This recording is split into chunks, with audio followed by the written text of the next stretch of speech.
Hey, would you do me a favor? Grab your phone or smart device and open up that camera. Then point it right here at the QR code. Do you have it? I'll wait a second. When you see the link pop up on your screen, give it a tap. You ready? Boom! Welcome to the Hillsborough County official YouTube channel. We've got all sorts of videos here, all about what makes our community such an awesome place. From local events and community highlights to what's in the perfect Cuban sandwich. We've got it all. We're always adding new things, so while you're here, be sure to subscribe and hit that notification bell so you'll never miss a new video.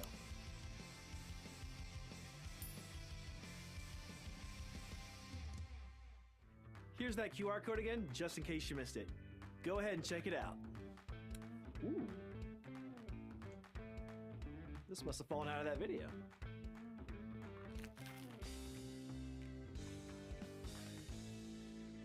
This really is the perfect Cuban sandwich.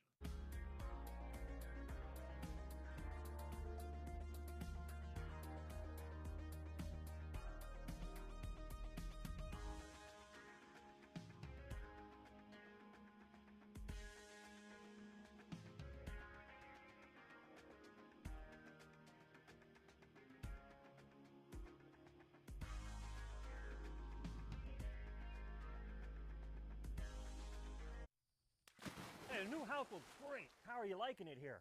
Well, You wouldn't expect this in your home. What?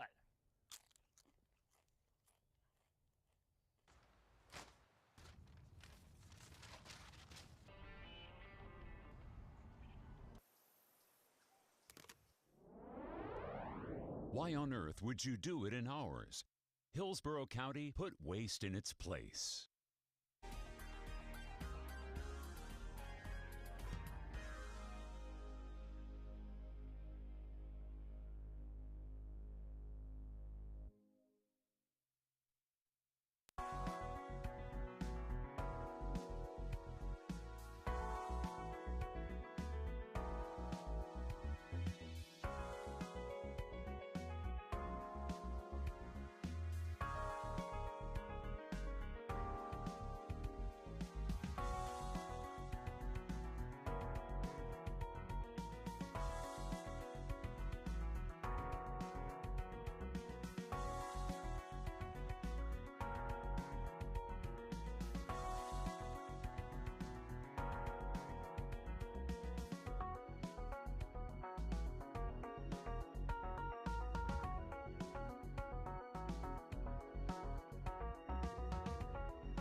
Okay, good afternoon.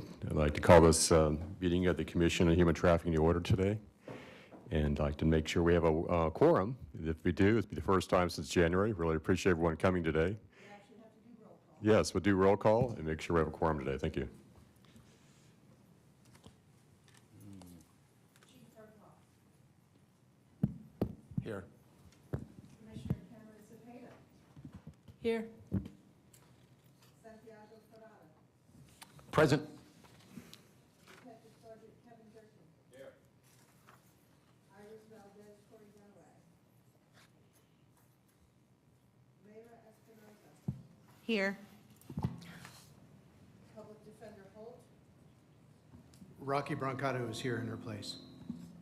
Thank you. And as we discussed, non-voting member, sorry you don't have a quorum. Cross fingers, we pass this draft and we will.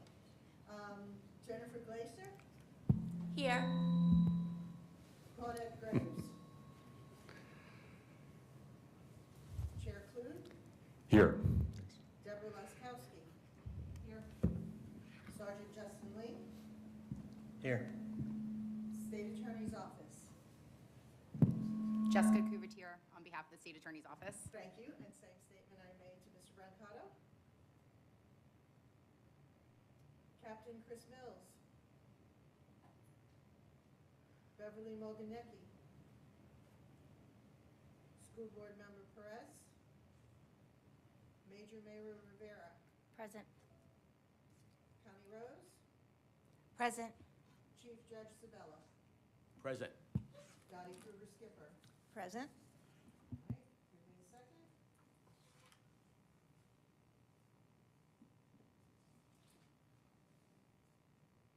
You have a quorum, Chair. That's outstanding. It's like I said, the first time in quite a while. We have some business to conduct today, and hopefully that's going to allow us to have alternates later on. So the way that our particular resolution is, we have 20 members, and we need to have 11 for a quorum. So this will allow us, once we get this resolution modified to allow us to have alternates, to allow us to have alternates attend, and we can actually start conducting some real business of the organization. So we have some new members today. I'd like to just go around to introductions, and my name's Charles Klug. I'm the chairman. I'm also the general counsel of Port Tampa Bay. Judge. Good afternoon, everybody. I'm Chris Sabella, and I'm the new chief judge here in the 13th Judicial Circuit. Hi, I'm Jennifer Glaster. I'm with Redefining Refuge. We service youth 12 to 17 years old. Hi,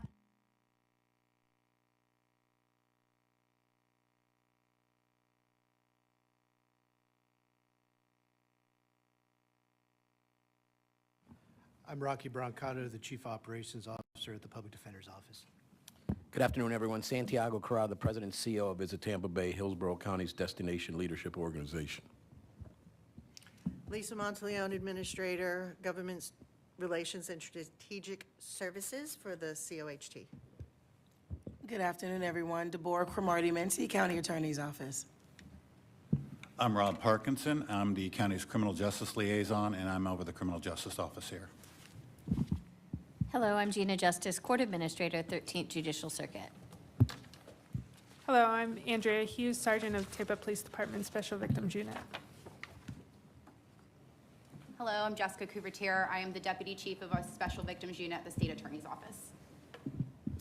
I'm Dottie Groover Skipper. It's nice to be back after 2 years.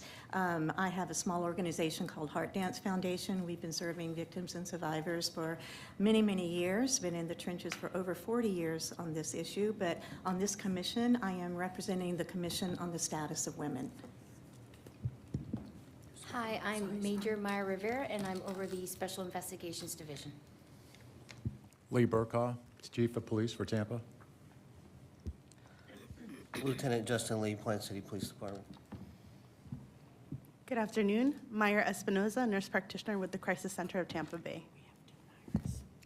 Hello, I'm Deborah Laskowski. I'm the community advocate. I'm a retired licensed clinical social worker, and in the past I did some work with survivors of human trafficking, and now in retirement was looking for something to do, and here I am. Hello, I'm Hillsborough County Commissioner Donna Cameron Cepeda. Thank you. Once again, thank you everyone for attending today. Do we have Major Rule? I think he might be here online. And Chief Judge Ficarota, retired. So it appears that Major Rule has joined us. I do not see the judge. Okay. And HTV, can you? He'll verify whether or not the judge is signed in. Okay. I've got nobody signed in other than someone named Chris Rule. That's, yes. Okay. Okay. Okay, well, Major Rule, I'd like to read a letter from the chair of the county commission. It says, Dear Major Rule, one of the greatest gifts a person can give is his life or his time. You have demonstrated your concern for our community by having faithfully served on the Commission of Human Trafficking. The experience and wisdom you brought to the commission was invaluable to your fellow commission members and improved the quality of their decision-making. Please accept my sincerest thanks and appreciation for your many hours of service. Enclosed is a certificate expressing the Board of County Commissioners' appreciation for your unique contributions to our community. And we do have a appreciation certificate. We'll actually, like I said, deliver that to Major Rule. And it says, presented to Major Christopher Rule for service to the Hillsborough County Commission on Human Trafficking, July 2022 to July 2023, presented this 18th day of September 2023 by the Board of County Commissioners of Hillsborough County, Florida. So Major Rule, thank you for your service to the committee. And do you have anything to say? Would you like to make any comments? Yes, sir. Thank you, Mr. Scott. I appreciate that. On behalf of Sheriff Chad Clancy, thank you for allowing us to be a Is part he of able this to board speak and be? We have your audio, but we don't have your video, Mr. Rule.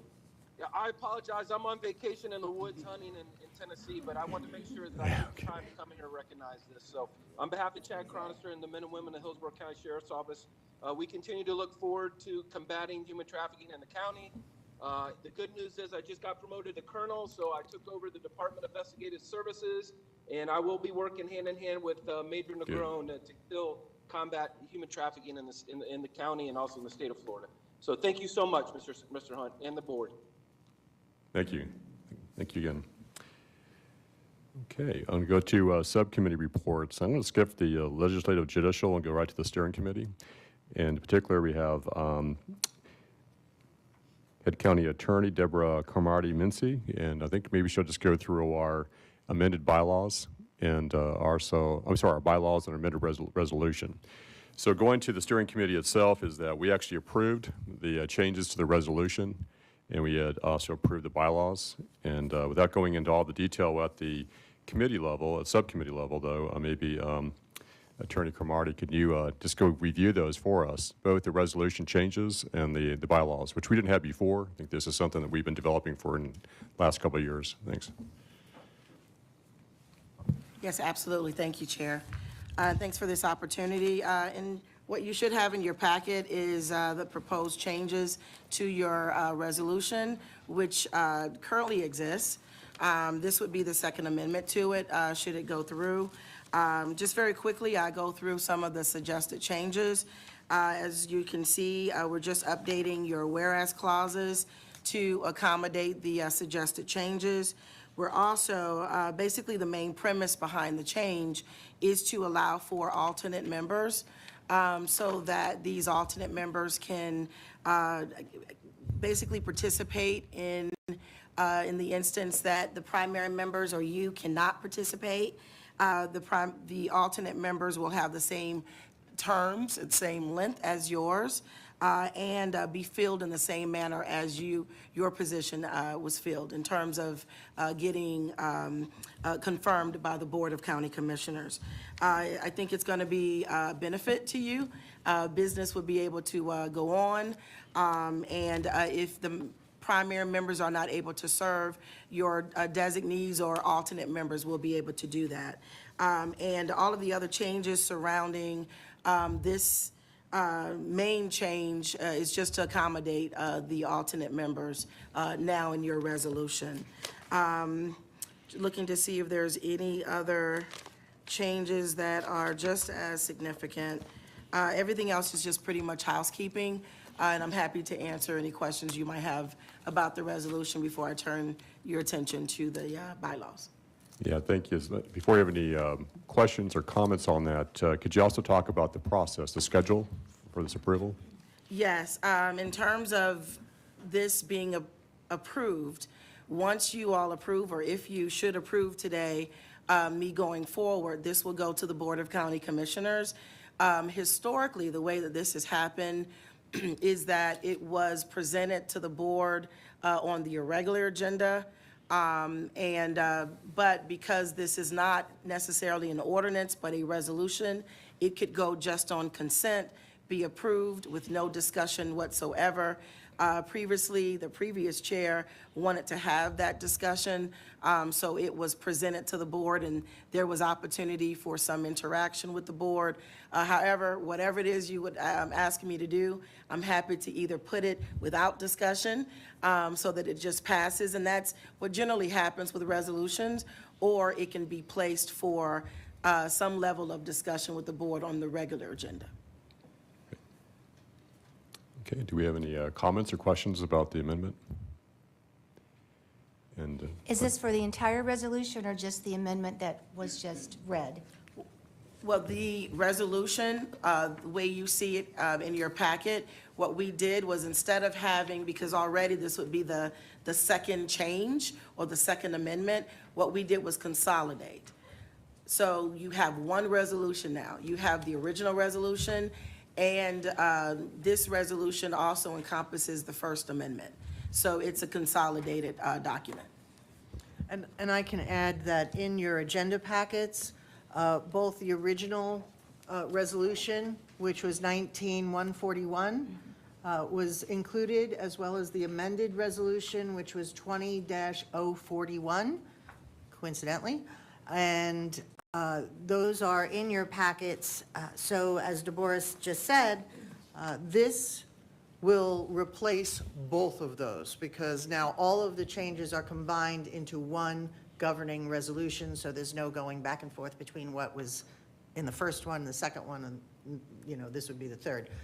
The other significant change is in the membership.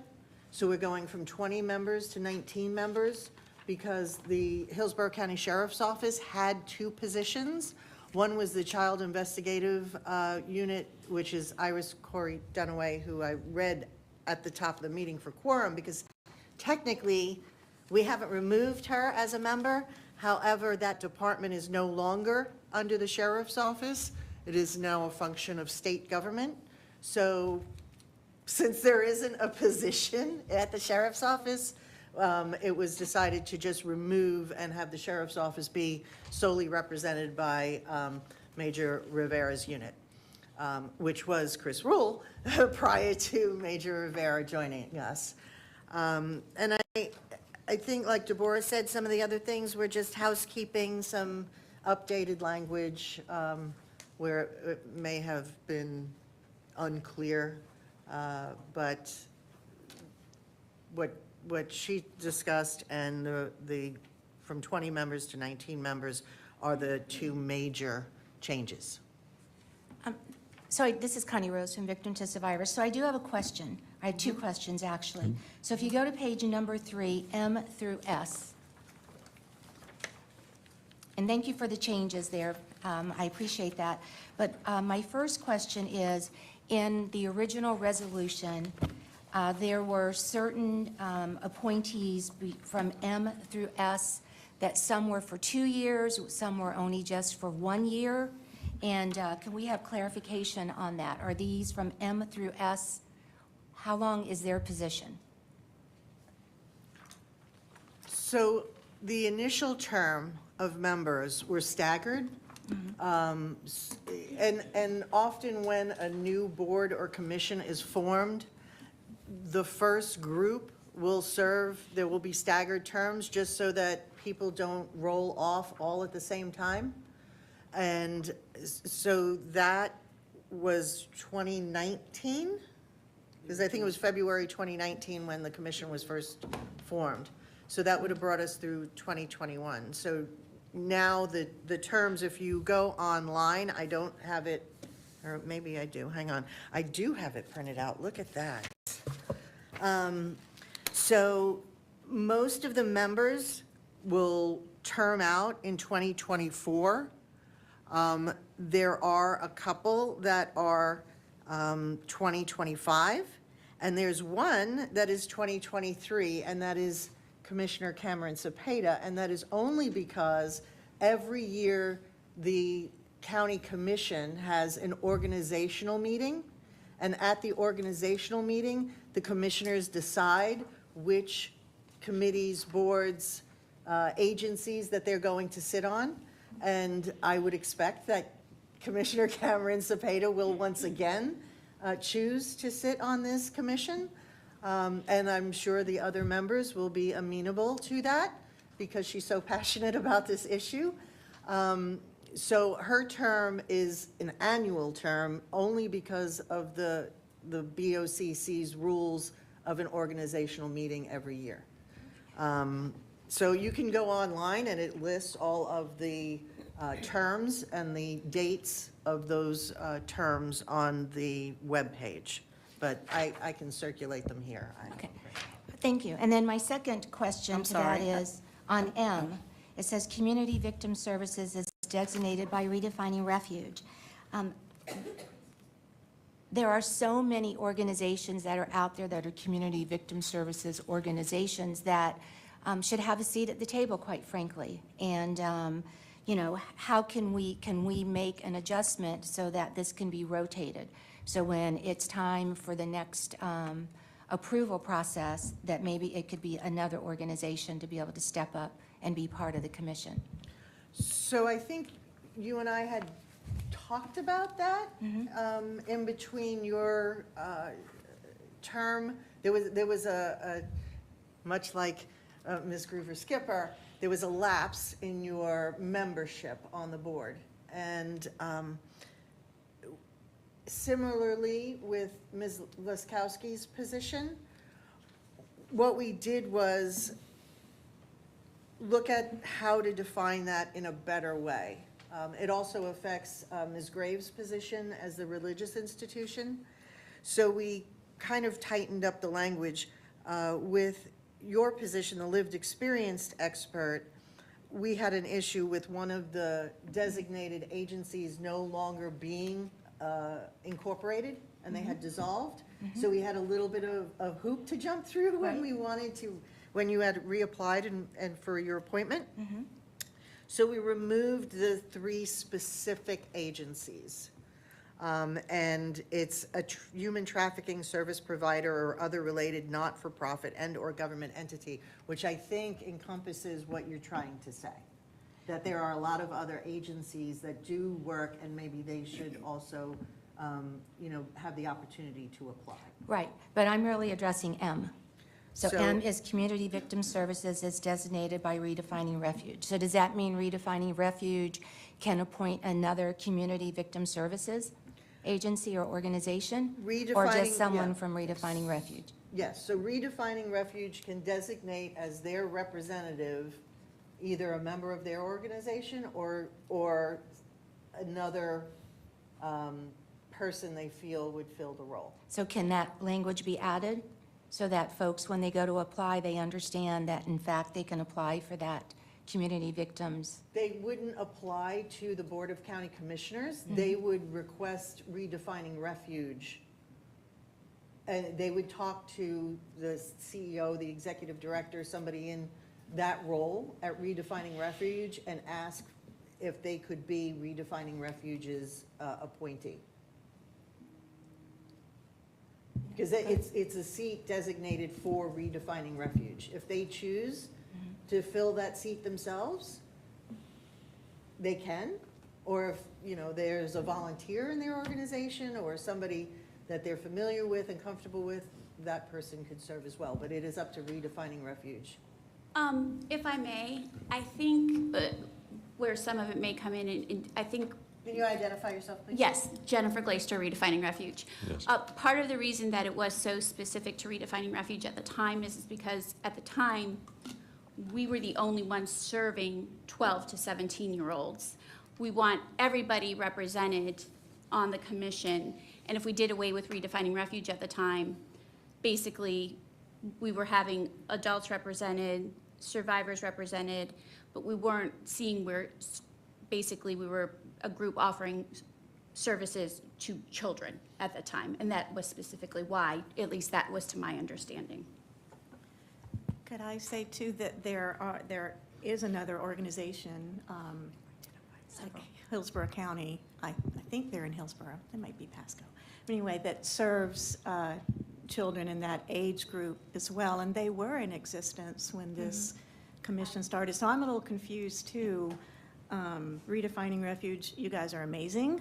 I don't want to take away from that. You don't misunderstand, but No. I was wondering too, why redefining refuge? If it's just specific, a designee Right. by I understand. redefining refuge, awesome, So, but.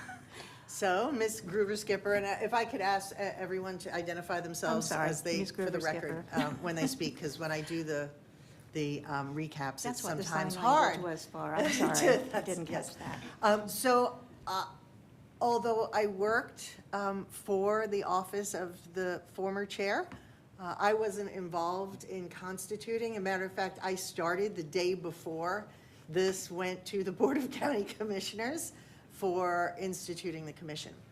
I can't speak to the reason why any of these organizations were identified specifically.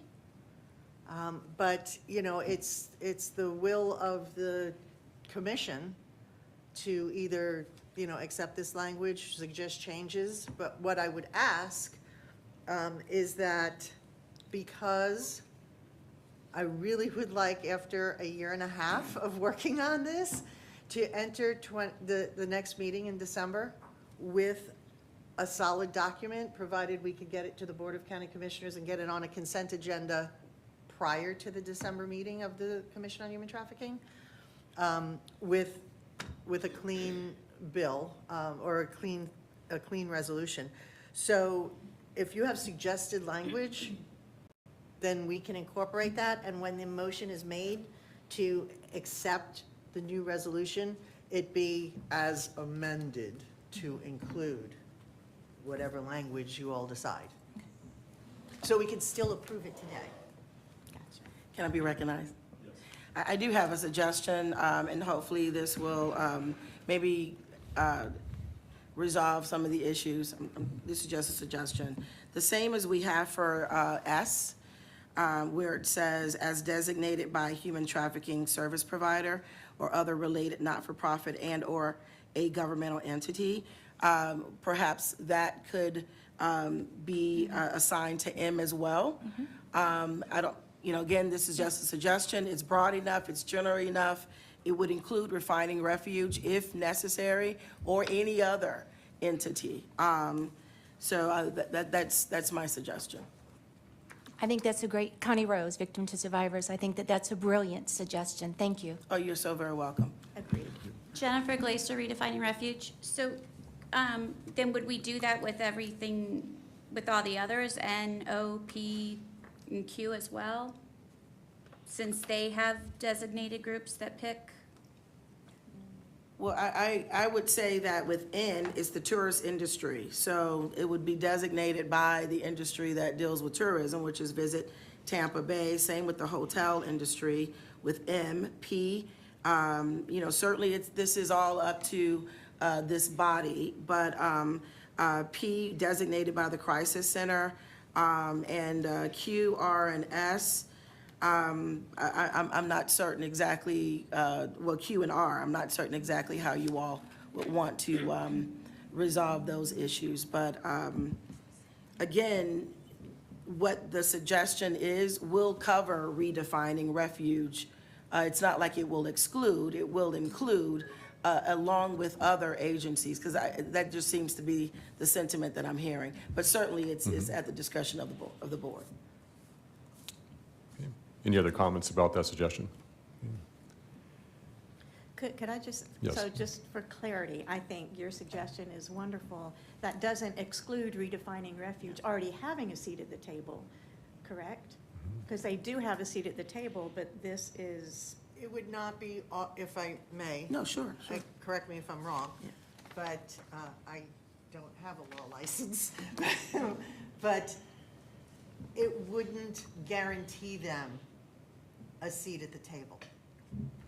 they would make application under that category as any other organization would make application under that category. And then it would be up to the Board of County Commissioners to decide amongst the applicants received who would be best suited to fill that seat. Now, I can say that that would not happen until, and I'm looking for, it would be April of 2024, because that is the term that Redefining Refuge Jennifer Glacier already has. So whatever you decide would, for that position, wouldn't go into effect until that position was advertised. Jennifer Glacier, Redefining Refuge. I just ask, I certainly understand wanting other representation. I fully get that and am fully on board with that, and it doesn't have to be me. I'm totally fine with not having to drive downtown. My issue is, though, please, please, please, when you take that into account, remember children. Please pick somebody who helps children, okay? We're talking about the smallest, most innocent who do not have a voice and are often just put to the side by our entire system. So when my time comes, I'm fine to step aside if need be, but please pick someone to come along who is focused on children. Could that be part of the language too? Because to there's only 2 or 3 in our area that focus on minors trafficking. So, you know, having language that designates it has to be an organization that focuses on children. I'm sorry, Deborah Cromartie Mincy, County Attorney's Office. Is that with regards to M? Yes. Yes. Okay. Appears to be. Yes. So what I would proffer then would be just amending the S language to add that the particular organization would be focused on children's needs or services to children. Okay, so it'd probably read then, so M would be Community Victim Services as designated by Redefining Refuge, or other related not-for-profit, intergovernmental entity focused on children. That'd be the complete. Are you wanting to take out Redefining Refuge altogether and just make it the general language that you see in S? Yeah. And just add the children's service connection or focus? Yes, Okay. Connie Rose, yes. So it would be what is S, the human trafficking service provider or other related non-for-profit, but it could specifically have languaging serving our youth or serving youth, and not a specific age, you know, because as we know, victimization doesn't necessarily look at an age. Yes. And then remove the designated by Redefining Refuge. So I have one question. Legally, does youth have a different definition than children in the law? Any of you attorneys can? Well, technically. Technically, yes. But technically, youth, children, I don't have it in front of me, but anyone under the age of 18 is considered youth or a child. I think those terms are synonymous.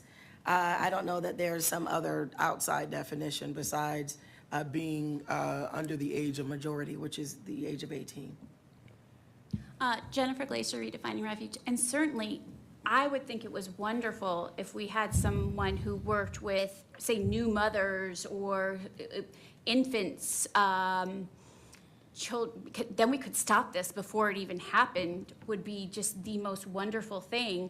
So I would welcome, I just certainly wouldn't want to include anything 18 and over. I would say 17 and below should be what is considered a child.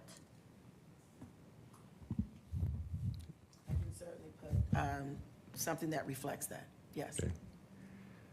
Okay, just once more, could you just state what the proposed change is? Yes. So it's my understanding that we're wanting to change M, Community Victim Services, to state as designated by a human trafficking service provider or other related not-for-profit and/or a governmental entity serving youth 17 or below, ages 17 or below, or something to that effect. I'll have to certainly play with some language, but if that is the concept, then I'm happy to put that in right order. Connie Rose, if I may suggest to look at what our state statute says on what youth is. Because in our programs, our state programs, right, it goes 10 to 24 years old because of extended foster care, but then it also looks at starting as an adult in a program at 18 years old. So I'm not so sure making that cutoff at 17, so I don't know if there's maybe just some kind of legal languaging that's out there in the state that we would have to abide by. Jennifer Glaster, Redefining Refuge. The thing is that we have to have something for that little 6-year-old girl or that little 8-year-old boy who is possibly being exposed to, heaven forbid, that 22-year-old boy or girl who they themselves may be a victim, and I feel terribly for. But we now have to go and we have to protect the next generation. And at some point, we need to draw the line and we need to stop the cycle. And at some point, we need to do that by drawing an age barrier. So, Lee Burkhoff, Chief of Police, Tampa. This originally was put in here with that name on it. And while I'm not opposed to this discussion and changes, what was the rationale and reason for having that worded the way it was initially? As I've said, I wasn't part of this organization when this group of, or I should say class of members was discussed and decided upon. Was anybody in here recall why that language was there? If I may, Dottie Groover Skipper, I remember early on, before there was a commission on human trafficking for Hillsborough, I went to Commissioner Overman, who wanted to do something, and I gave her over information about the Human Trafficking Commission, Pasco County, to model this one after Pasco. And she was actually picking my brain on what organizations would be the best organizations to have at the table. And it was my recommendation to have Redefining Refuge along with other organizations. So I will take the fall for that. Jennifer Glaser, Redefining Refuge. And I asked to please not be misunderstood. Redefining Refuge is fine with being replaced. I mean, we would rather not be, of course. We are fine with it. I just once again reiterate to please pick someone who will focus on children. And I'm going to leave it at that. Thank you. So then the obvious is how many support children, what group that is, and if clearly this is the best one, then we're going down a rabbit hole for no reason. So I don't know that. That's the question to me, is what other ones are available for youth? And if we have the best already, then why are we changing the language to do this? Connie Rose, because I didn't think it was necessarily about having the best, but about who was out there providing services. And there are other organizations that do provide services to our youth that are being exploited and sex trafficked. So just to be able to open it up to them to have a seat at the table also.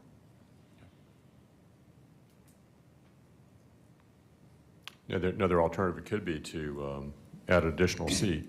We could have, as designated, Redefining Refuge, and another one, as we worded.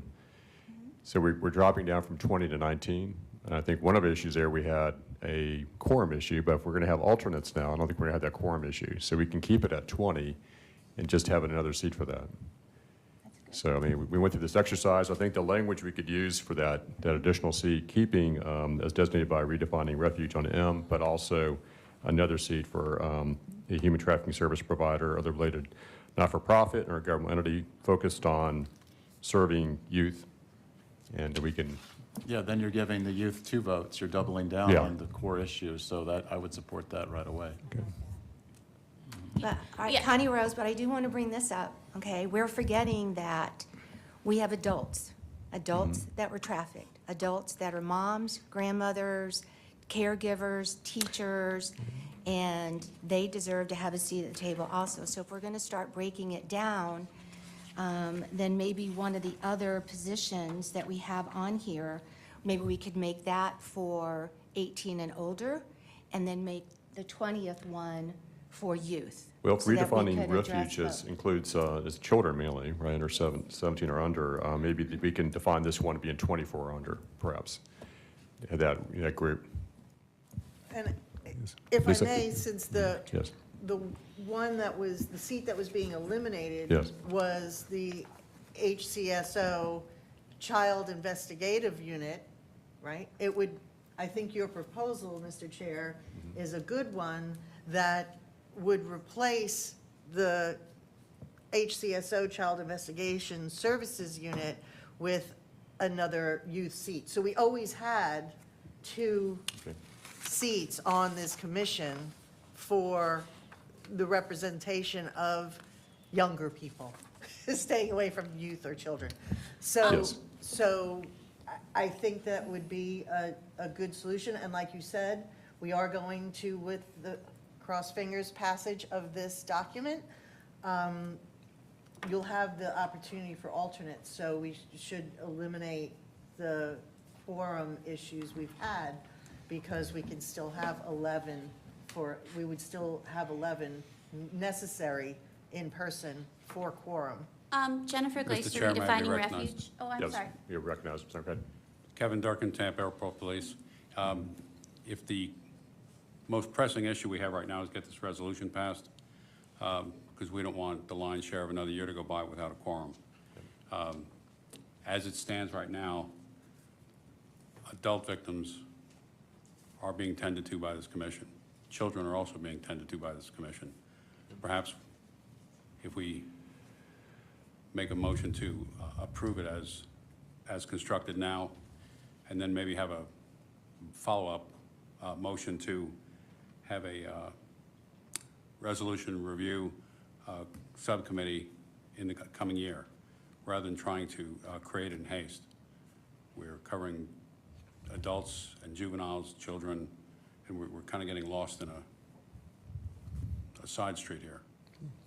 But Yeah, Go ahead. Jennifer Glaser, Yes, go ahead. redefining refuge. I was actually going to make a similar point. I don't want to split hairs here, because we need to recognize domestic servitude, we need to recognize labor trafficking, because in the end, the majority of those things end up leading to sex trafficking or some type of sexual abuse. So we want to make sure that we are focusing on everything and we are not splitting hairs. I certainly don't want that to happen. I just want to make sure that children always have a voice at this table. Okay. Any other comments on that? Okay. And as far as that process, if we wanted to adopt it the way it is worded now and then came back, Ms. Cromartie-Mincy, would that be in another month or 2 or afterward, or would that take another year? What's the time frame for that? You tell me what it is you all want, and I'm happy to accommodate. Okay, very good. So we could have further discussion on this at the committee level, subcommittee level. And so I think the way it is worded now, we go forward with that. Do we have a motion for that?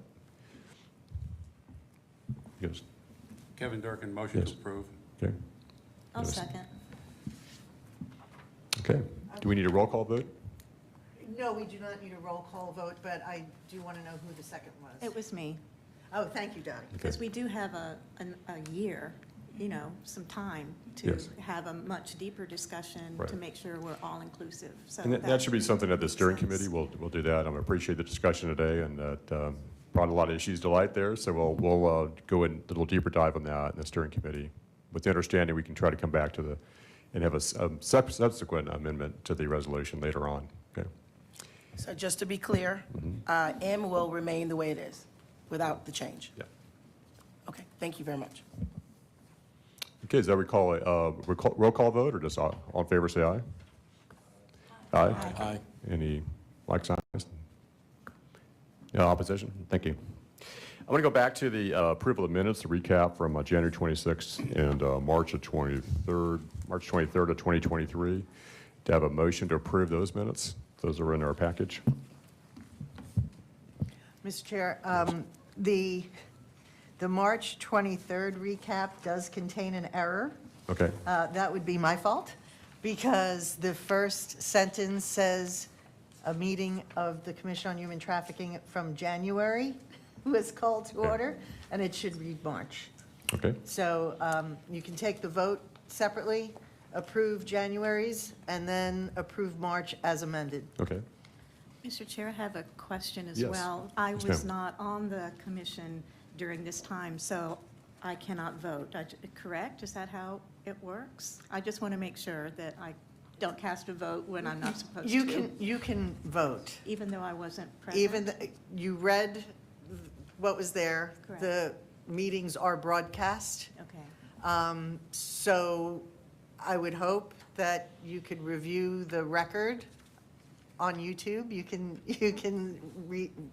I did look at the watch- archived I did meeting. watch them, yes, but I Okay. just wasn't Awesome. a member at the time. Yes. Okay, thank you.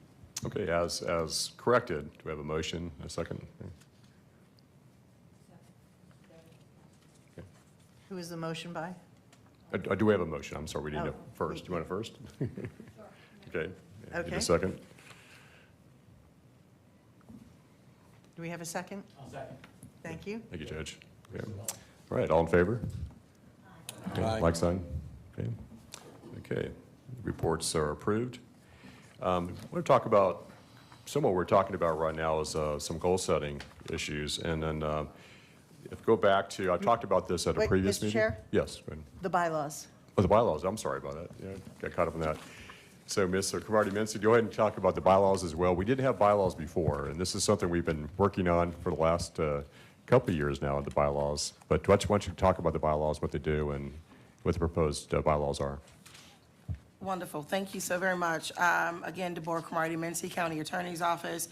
Before we move into the bylaws really fast, I just wanted to be certain of the board, of the commission's direction to me in terms of how to proceed with the resolution amendment to the board. There are two options there. One is it can be presented during a regular agenda, which is kind of an opportunity for there to be some discussion, or it can be just on consent, which is generally how resolutions proceed before the board, and that's without discussion. So I just wanted to be certain that I'm moving Yes. forward in a way that It the is my commission would preference like. on a consent agenda, unless anyone has any other objections to that. I think we should go a consent agenda. Thank you. Thank you. Now, on to the bylaws. As the chair mentioned, these are very new, and I'm sure you've had an opportunity to maybe go through them and look at them. Basically, it provides for the purpose and the membership and the alternate members. These are all very consistent with the resolution language. And it also talks about non-member participants and liaisons, which folks with particular expertise or particular knowledge can always be invited to the table. They won't be members. They will not be voting members, but they're certainly, they will be participants, and there's an application process for that. And those applications will be given to Lisa Monteleone staff or any other staff member, and of course, presented to the commission for a vote. Terms will be the same as what's presented in your resolution. Resignations, of course, will have to be in writing, and again, given to staff for the commission to process. Meetings are pretty much the same as what's presented in your resolution. conducted pursuant to your bylaws and the resolution. There's also now except for emergencies, members of the commission must announce an anticipated absence. So in case there's going to be an absence, 48-hour notice, you provide that to staff. And 3 unexcused absences, there's some opportunity for the board to decide that you are no longer on the commission. In terms of communication, there's a process allowing for that. When you'll receive your notifications, when you'll receive the agenda, the minutes, those kinds of things. Rule adoption, those will be basically adoption of your procedures and bylaws. That's also provided for. Quorum would be the physical majority of the total voting membership, which is what you abide by now. Electronic participation, again, there would need to be a physical quorum in order for that to take place. Nothing has changed from your current process. Voting subcommittees, again, we're talking about the opportunity for non-member participants to participate on your subcommittees, but they won't have the opportunity to vote. Officers, same as what you are currently operating under, chair, vice chair, secretary. It was a need, or at least we found a need for an interim chair. That is a new position and a new opportunity, just in case the chair, vice chair, and the secretary is not present, then the members that are present would be able to vote on someone who could preside over the meetings and carry the meeting forward. And again, your amendments to the bylaws will, of course, be by majority vote, and a notice would have to be given that there would be some discussion on amending your bylaws. These bylaws are very consistent with bylaws of other boards and councils, nothing out of the ordinary. These are pretty standard provisions. And again, everything is pretty much at your discretion, and I'm happy to accommodate whatever you all decide. Thank you, Chair.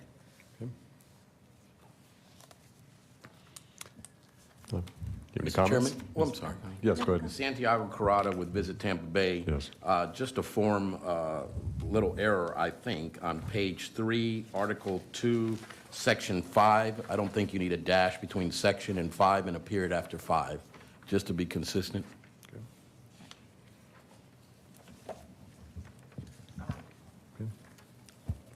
Section 5 resignation, don't think you need that dash between section and 5. Right. And a period Yes. after 5. Thank you for that catch, noted. I'll Old certainly school make a teacher. change. Connie Ms. Rose, Rose, go victim ahead. to survivor. So on page 2, on M, which would be section 1M, would that have to be amended to correlate with the resolution when there's a change in the resolution? Yes, anticipating further discussion since this is a direct reflection of the resolution, this would also have to be changed. The difference between the resolution and the bylaws do not have to go before the Board of County Commissioners. Okay, all right, thank you. And then part 2, section 2, alternate members. If we, say V2S chooses an alternate member, do they have to be in Hillsborough County, or can it be they're in another county, but they just have to, specify that they're like in Pasco or Pinellas and they're an alternate? And Attorney Pro Marty Mincy can answer that. Oh, now you want me to. Well, I was going to answer it myself, but I saw the look in your eye. No. I would suggest, and correct me if I'm wrong, because I'm not on that side of the house in terms of dealing with the process, but I would suggest that the same membership or term or qualification for the primary member would be applicable to the alternate member. That's what I was going to say. Oh, Yeah. see? Thank you. You're very welcome. Okay. Any other comments or questions? Good. With that amendment, do we have any changes or other comments? Okay. Good. I need a motion. I'll move it. Santiago. Santiago. And a second? Connie Rose, Okay. second. Okay, all in favor? Aye. Like sign? Good. Okay, the bylaw is passed, and we can go ahead and modify those in the future if we make any change to the resolution. Absolutely. And I am happy to revise, clean this up, and bring Okay. back a clean copy for your consideration, or for you to have. Yeah, for them to. Okay, there was some discussion, of course, about the alternate members and, being residents of Hillsborough County, et cetera. Think about who you want your alternates to be. And so that process, let's get that moving as soon as possible, so make sure we have a quorum at all times.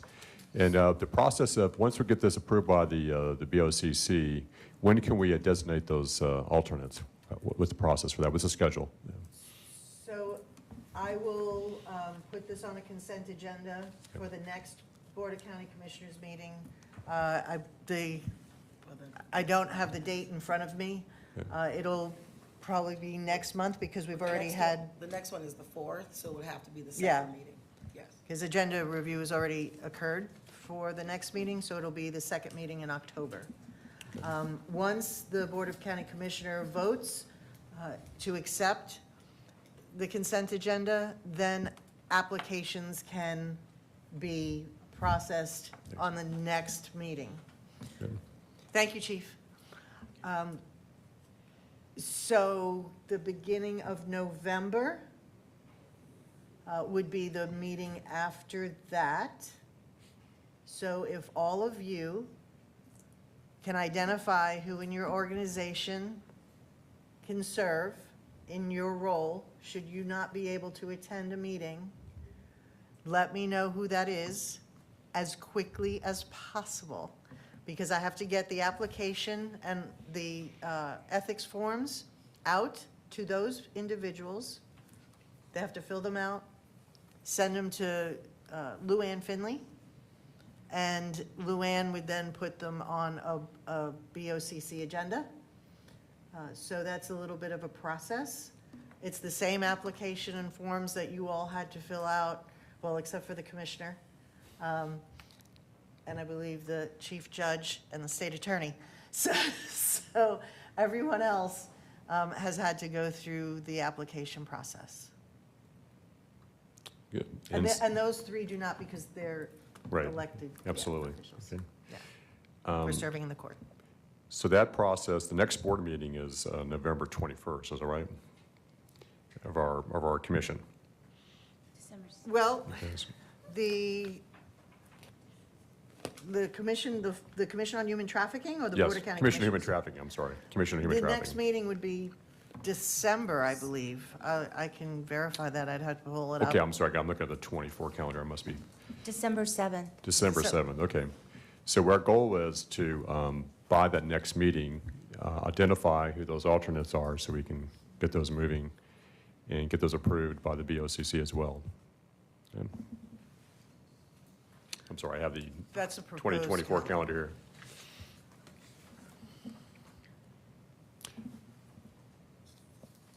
So if you have any questions about the application process, anything that you're not clear about, just give me a call, shoot me an email. And it's important that it goes to Ms. Montagliani versus the rest of us. There's a sunshine issue with that. And so all that correspondence go directly to her, and do not send it to the rest of the board members. We have some sunshine and public records type issues. It probably won't be an issue, but in case someone responded and indicated how do you vote, et cetera, that's always something to be cognizant of. So that's why everything's going through the administrator. Thanks. Okay. I mentioned the calendar. Sorry, I had the wrong calendar. I had the 2024, but that's something else I wanted to talk about at one point is making sure that you see the calendar and that we all, maybe we can talk about this at the December meeting, that you can attend. Those meeting dates are acceptable to everyone or your alternates. Because like I said, we're trying to keep on track and make sure we have a quorum at every meeting. We can accomplish more business of the organization. So that's going to be, if it hasn't been sent out already, we'll send that out and make sure by the December meeting, I think we're going to approve that. Is that right? The last page in your packets Yeah. is the proposed 2024 calendar. So if everyone, as the chair said, can look at their own calendars, I know that some of the dates further out in 2024, especially those of you that have heavy travel schedules, may not know right now. But if they seem acceptable, or if you want changes, then please let me know. We can discuss it. We don't need a vote on the calendar today. Right. But at the December 7th meeting, I'd like to have a vote on setting the calendar.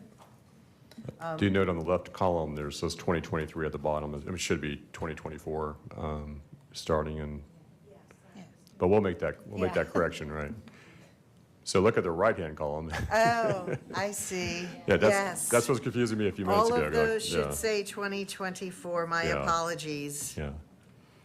So, but yeah, look at it, and next meeting, this is something, let's make sure we get that done. If there's conflicts, and there's too many conflicts, we'll have to change our dates. You know, we've been trying to be consistent and a consistent basis, but for the next meeting, that's some homework to do. Thanks.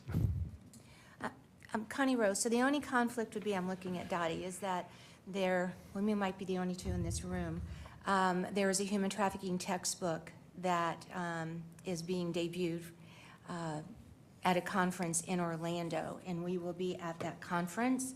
And so for me personally, that would mean that I would miss December 7th, and I would miss January 25th.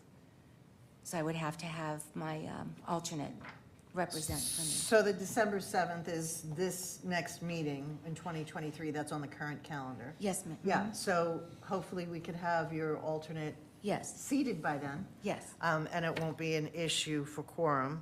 And then January, we can, go through the same process. Your alternate would be seated and they could attend in your stead. Okay, thank you. You're welcome. But do share the information on the unveiling, because that's information we don't have currently.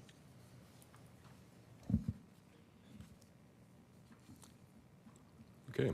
I did want to talk about, goals, and that's something that we sort of touched on here. And I mentioned this at, I think, the previous meeting in March, that I pointed out to parts of the resolution, the 20-041 resolution. It has the purpose of the commission. I just want to read that out to everyone and make sure we're on the same track on this. It says the purpose of the Hillsborough County Commission on Human Trafficking is to promote public awareness of the existence of human trafficking within Hillsborough County, establish the relationship building within the community, educational programming opportunities for the public in key industries to recognize the indicators of human trafficking and learn to support suspected human trafficking, advance strategies, financially and otherwise, to aid rescued victims of human trafficking, and support local and statewide efforts to identify opportunities for positive impact and improved outcomes for victims and service providers through data collection, sharing, and analysis. And further on paragraph 10, it states that to fulfill the public awareness purpose of the commission may recommend to the BOCC sponsorship opportunities and other coordinated efforts to fund media campaigns that may be executed, and advise the BOCC on any other proposals necessary to create awareness of the existence of human trafficking in Hillsborough County.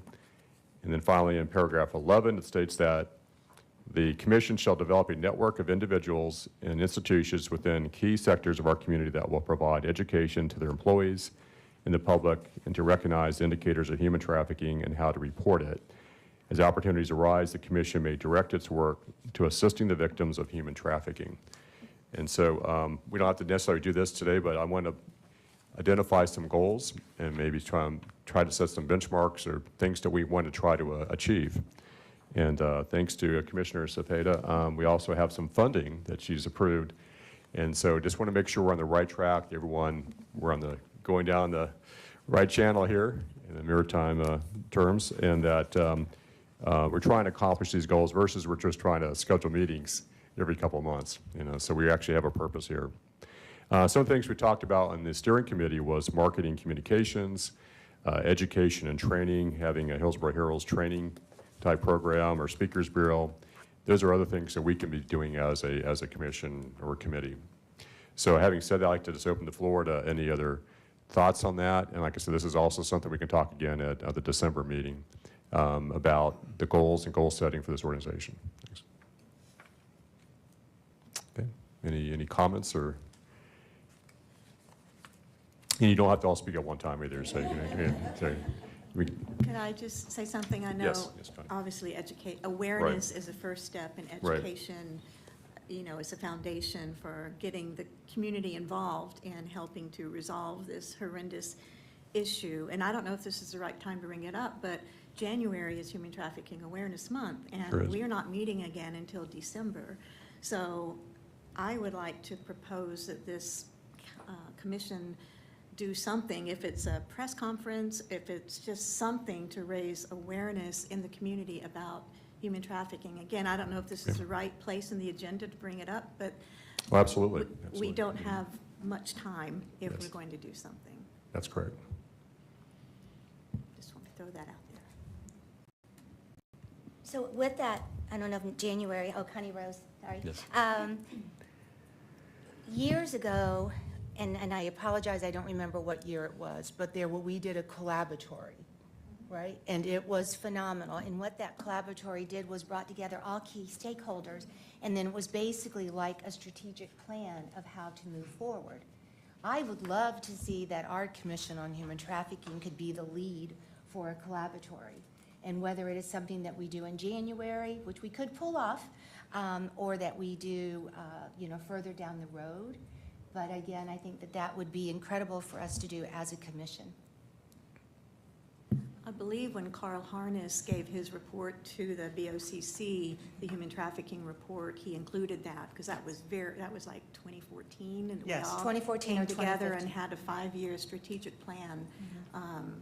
That would be amazing to do that again with this commission taking the lead. But there is some funding involved to, the collaborative labs out of St. Pete are phenomenal to go through in that type of process.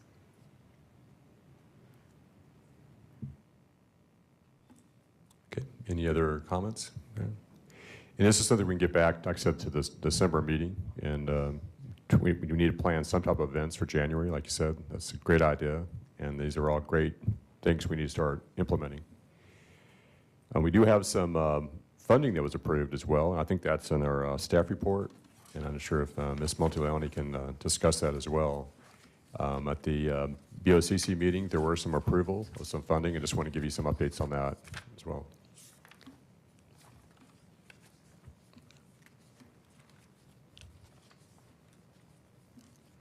So, Ms. Monteleone, could you give us an update? Sorry about that. With the, as far as the recent approvals by the BOCC for funding opportunities? So then moving on to my staff report, is that Yes, yes, it is. Thanks. the first item is, Ms. Groover-Skipper is correct. Carl Harness did talk about that when the report on human trafficking was delivered to the Board of County Commissioners. Commissioner Cameron Cepeda had asked for that item, and there's a copy of the report that I had written that was delivered to the board. Carl added some additional information because he had been involved prior to my joining the commission and as the administrator. So I can get some information from him. Again, it was 2014. We're going into 2024, so whatever the plan was for 5 years is outdated, because now it's 10 years. But we can certainly look into that type of event. I would say that a subcommittee would need to take that on. So right now, we have a steering committee, and we have a legislative and judicial committee. So it could fall under either of those two. If the members would like to form an events committee or a collaborative, if this is the direction that you would like to go, then help would be, especially from the experts sitting around the table, of who to involve and how it would take place, and all of those kinds of details would be appreciated. As far as the report, like I said, it's included in your packet. It talks a lot about the funding that we have in 2024. Fiscal year starts October 1st, so it's 2023/2024. And we have a total of $567,000. That would be, it could be expended by the commission.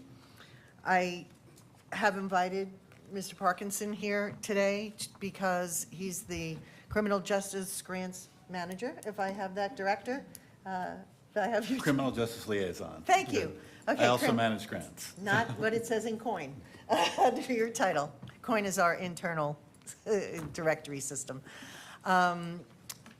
So whatever funding we have has to go through the process of procurement. Many of you have had presentations from Scott Stromer on the procurement process. It's an open bid process, as any contract with Hillsborough County is. It's a very lengthy process, so we have to get started toot sweet in order to do justice by the goals of the commission.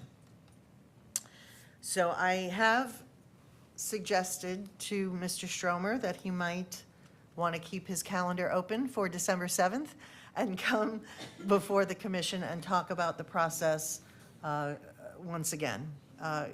There are meeting notes that are published from his previous presentations to the Education and Outreach Committee from last year, because that's how long it's been that we have talked about this. So that would be in the training and public awareness. As you see, there's $267,000 in recurring funds.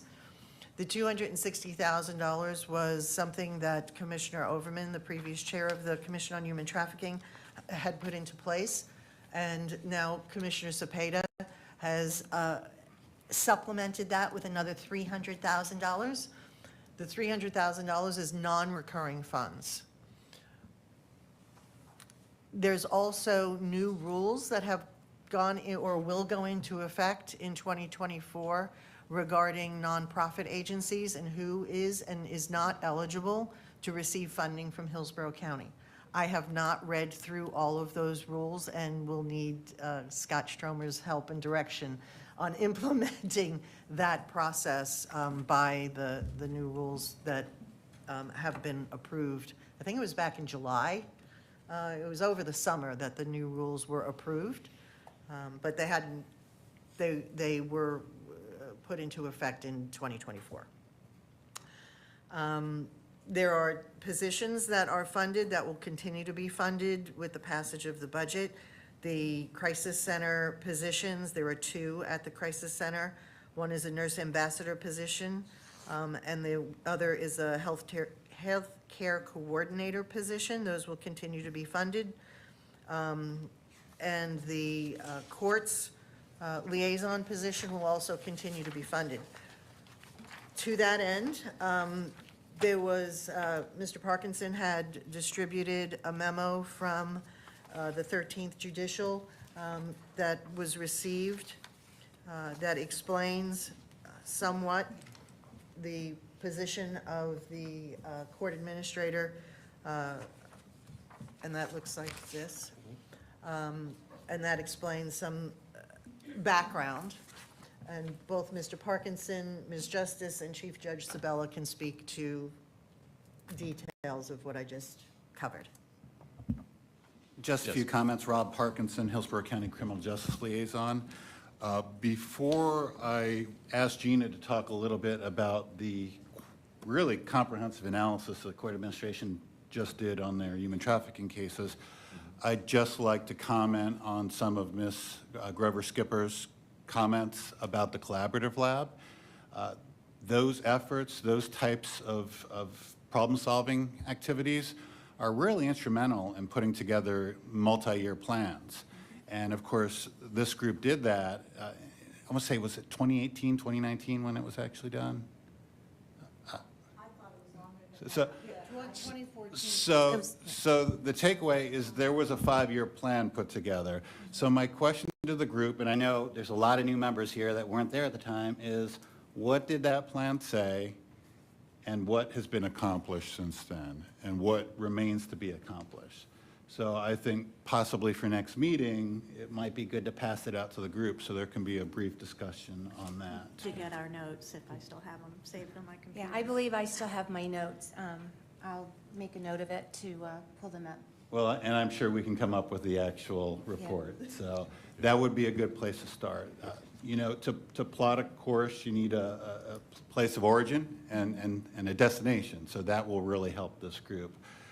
The second part of that, and our law enforcement friends here are very familiar with using a problem-solving model called SARA, Scanning, Analysis, Response, Assessment.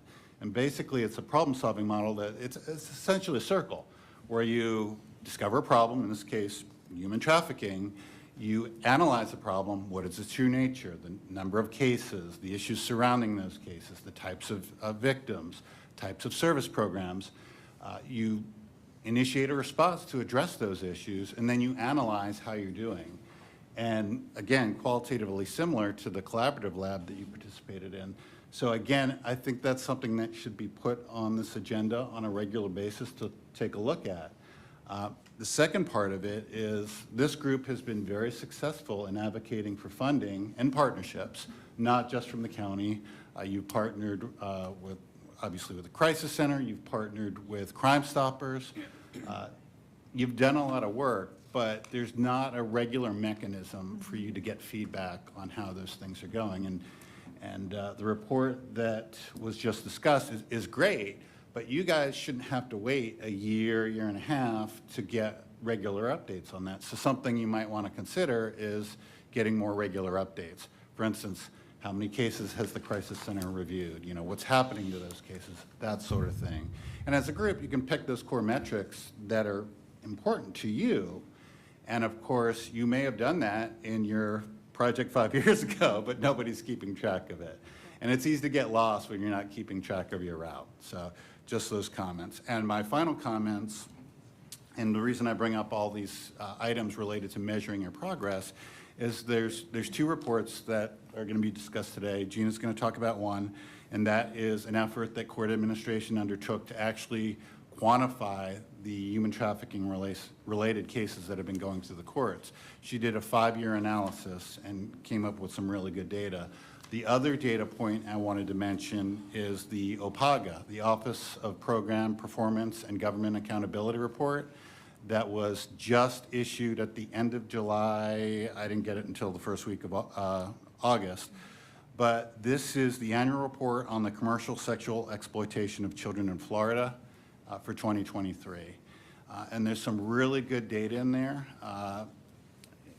And I did send an electronic copy to... A copy was included in your electronic packages that were sent to everyone. I did not print a copy for everyone. If you would like a hard copy, I have one here and I can print others, and if you want to hang around after the meeting, or I can send them to you. It's just that it was 55 pages, so I didn't want to print all of those copies. It's a great report, and the reality is, especially for youth survivors of HT, Department of Children and Families and Department of Juvenile Justice are in the trenches on this issue. And they need to be in the trenches because it's their job statutorily to serve this target population. And every year, OPAGA does a report on certain metrics in that regard. And again, you have an electronic copy of this, but I'd like you to point you to page 3 of the report, where OPAGA summarizes the total number of CSE victims in the state of Florida. And this is verified. So you have the number of reports that go into Polaris, the number of reports that go into the 1-800-96 state abuse system, and then you have that number all the way at the bottom after all those filters are applied that are verified. And of course, we can have discussions on whether that's valid or not. But for the state of Florida, there were 354 youth verified as CSE victims. The number of CSE youth that were served by Children's Network of Hillsborough, that's our community-based care agency here in Hillsborough County, was 27 in 1 year. And then the verified CSE victims in Circuit 13. So the first number, or the second number I gave you, the Children's Network number, that's all the kids that they're serving that are verified CSE. And the second number is the number of kids that are coming into the system in that fiscal year, I'm sorry, that calendar year. And that was 18 in Circuit 13. So when we look at how we're trying to address this target population and how we're trying to put together the interventions, think about those numbers. And, you know, with numbers like that, instead of shooting a large blanket, you can focus and do a higher quality of intervention with relatively small numbers like that. So I want you to think about that. And then dovetailing with that data is the court administration's report. And they actually went back 5 years and went through every single case that was HT related and came up with some really good data points. So with that, I'm going to turn it over to Gina. Well, I certainly hope I don't disappoint because I feel like the introductory remarks sound quite compelling. Thank you for the introductions, Mr. Parkinson. My name is Gina Justice, and I'm the Court Administrator for the 13th Judicial Circuit. I was asked to provide a narrative summary of some of the events that have taken place in the 13th Judicial Circuit, and in particular, how Court Administration was able to draw inference and understanding about what the totality of the experience has been for the benefit of the Human Trafficking Commission here today. So I want to draw your attention to potentially two subjects. One relates to the 11 months that we were able to have an individual serving as the human trafficking liaison in the 13th Circuit. This individual was hired and recruited based on a robust period of recruitment, and we ended up hiring somebody who was an experienced forensic interviewer in Hillsborough County. We had her as a long-time contractor. Thereafter, she became a staff forensic interviewer, and then she moved for the position that we saw it as a human trafficking liaison, and that was in December of 2021. Her name was Michelle Sainsbury. Michelle worked with us for 11 months, not necessarily in the delinquency arena, which is where there was already an options docket being undertaken, and youth who were in the crossover division, meaning assigned both dependency and delinquency judges based on their caseload, their case filings.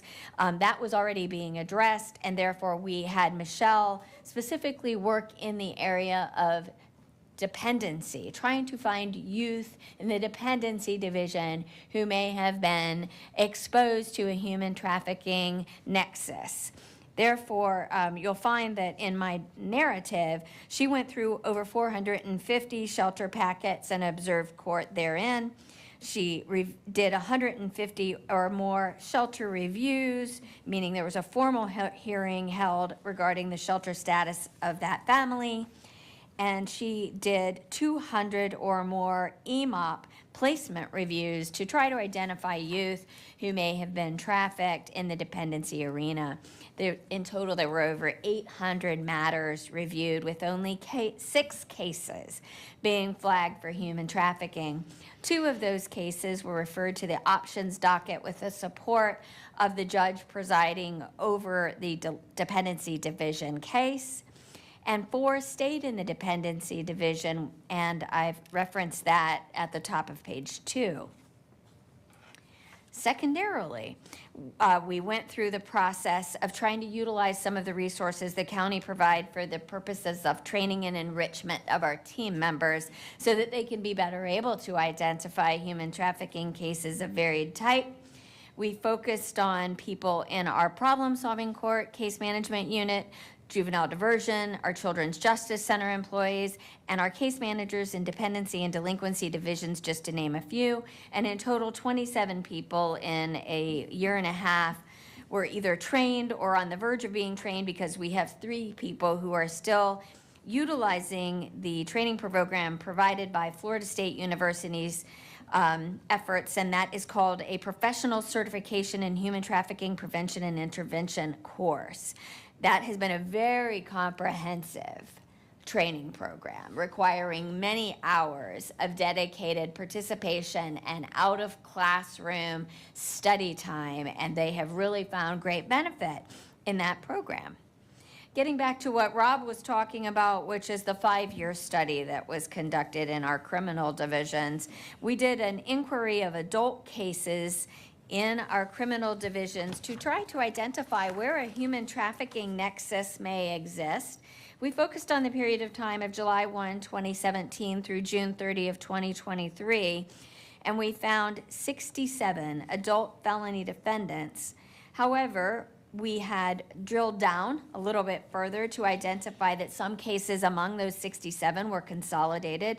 Therefore, the unique case numbers and defendants was 53 in that 5-year period.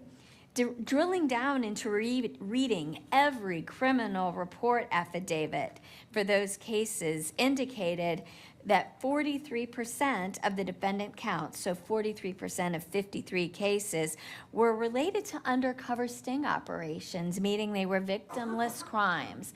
You may have been aware of those types of cases yourself. They do make the paper very often, but in all, 30 cases in 5 years included victims in total. And that's the summary of my report. I am here if there are any questions to be asked. Any questions? Thanks. Just want to point out, Ms. Justice, what a great name for a court administrator. You know. You can blame my Yeah. father for that. The justices go deep in West Virginia and Kentucky, where my family hails. Okay. And excellent report, and I think this is all very important for purposes of funding and making sure we continue getting funding for what you do.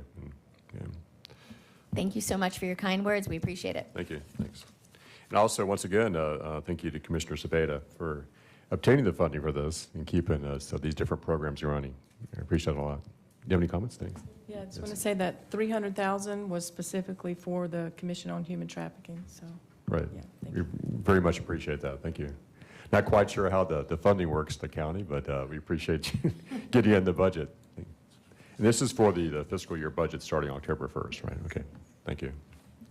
The $300,000 requested from Commissioner Cepeda will be added to the $267,000 that we already have. So we'll have $567,000 in total for fiscal year 2024, which, as you stated, begins October 1, which is next week. So the court administration position was recurring funds that were requested by the previous chair, and that was a $100,000. And what I understand from management and budget is that the $100,000 was shifted to the court's budget. So we don't have to do further work because it is now part of their funding revenue. That is absolutely correct. One of the things that the previous commission felt is that if we're going to ask court administration to do something, there needs to be a commitment of longitudinal funding to make sure that they could hire and retain somebody. So to do that, we made sure the monies were moved into their budget. So it's there, you don't have to worry about it. And, you know, through our regular interactions and their regular annual reporting, we know that that position is there and secure. Could I ask a question? The court liaison salary $52,185.56, and the court's getting $100,000. Where's the other 50? Sure. Little under 50,000 go? Do you want to talk about it, Rob? Absolutely. So first of all, that when you see a salary, you have to remember that you have to add 30% on typically for benefits, leave time, benefits, healthcare, that sort of thing. That's a general rubric when you're funding something. The other aspect of it is the last commission felt very importantly that we needed to train as many court administration staff as possible on human trafficking. And part of the court administration's efforts have led to the 24 of their staff getting the human trafficking certification. So some of those dollars are going to that as well. We also put in a small, and I wish it was more, a small part of emergency funding, because sometimes there is a gap between when an HT survivor is identified and when they can get them in the services. And court administration needed to have that capability to put somebody somewhere safe immediately. So that accounts for the remainder of the funds.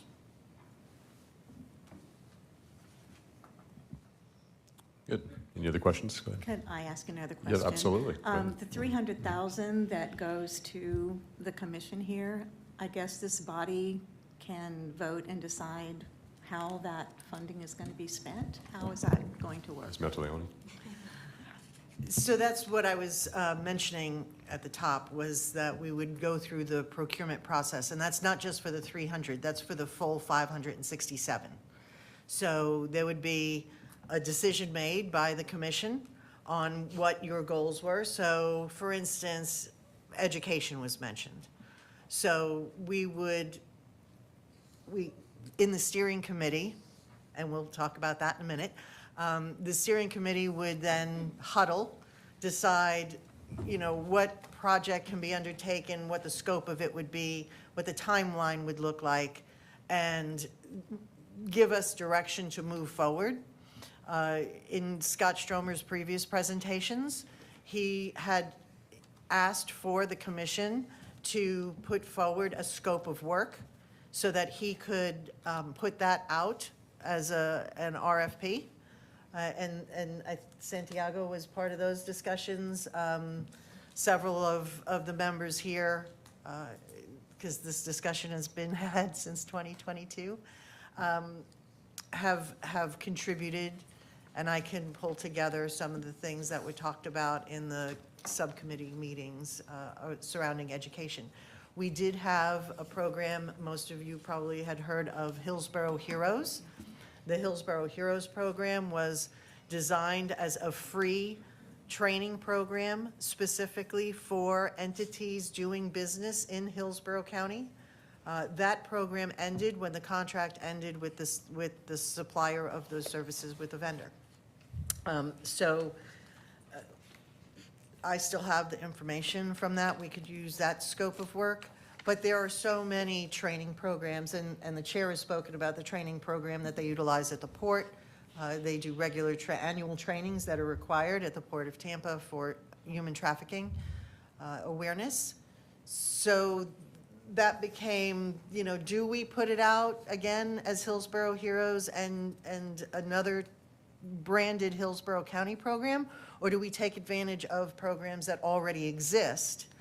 So that would be another discussion for the subcommittee to have, or the steering committee to have. And they started on those discussions in previous meetings, and those notes, again, will be on the website for you to review since you're just joining us back again. So that's the process. It's a full procurement, open, fair bidding process that has to be put out for an RFP, which is why I would like to get started as soon as possible, because as many of you know, the government procurement process is not a fast or easy one. A question for Attorney Cromartie Mincy. With respect to the procurement process, can we piggyback on other contracts that were publicly bid or advertised? Like, for instance, Visit Tampa Bay has a contract with, there's a FKQ for marketing. Could we utilize that if they publicly bid it? Or I'm not sure if you have to go through that process at Visit Tampa Bay. Deborah Cromartie, Mincy County Attorney's Office. I know that the piggybacking process is one of the options for purchasing that's available to the county. But as to how that would impact, or whether or not what we're trying to do here could utilize the piggybacking process, that would be a Scott Stromer question. Okay. Yes. Okay, maybe at the next meeting as well, we could talk about more in detail about the procurement process and what options are available to us, what are the thresholds, what amounts of money have to require advertisements, and what the time frame is for that. Sometimes that could be 3 to 6 months, and that could eat up most of our year, so we have to see if we can do something quickly. Mr. Chairman, Yes, Santiago with Visit Tampa Bay. I just have a couple questions. I think, number one, we need to know how much money is available to us, because I've heard the number 567,000 for the next fiscal year. I've heard 100,000 goes here. I don't know if the 100,000 is part of the 567. It is not. So 567.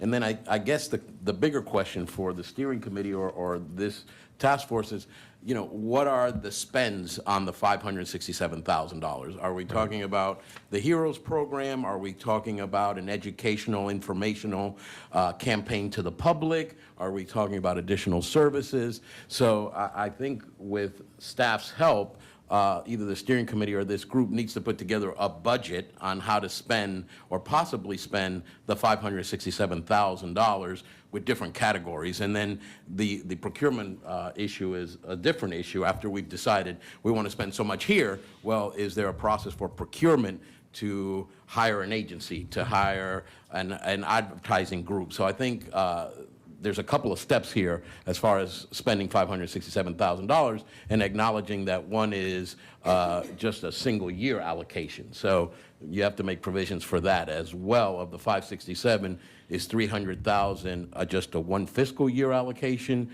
because you don't want to enter into a multi-year contract with anyone when you don't have the recurring revenue to fund that. Mr. Parkinson, go ahead. Yeah, Rob Parkinson, Hillsborough County Criminal Justice Liaison. Just to dovetail what others have said, the county procurement process is complex, and there are good reasons for that.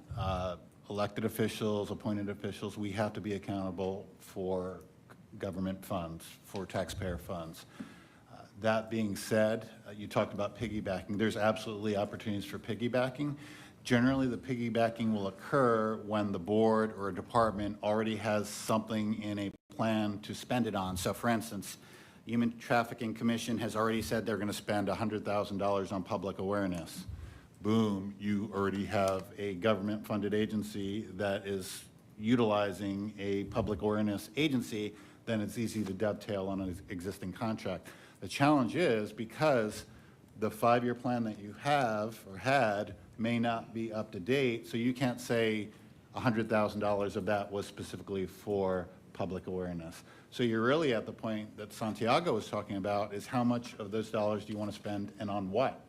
And that planning process will drive that. You might decide that you only want to spend $50,000 on public awareness, $100,000 on continued training or enhanced training, and the rest you want to spend on direct services to HT survivors.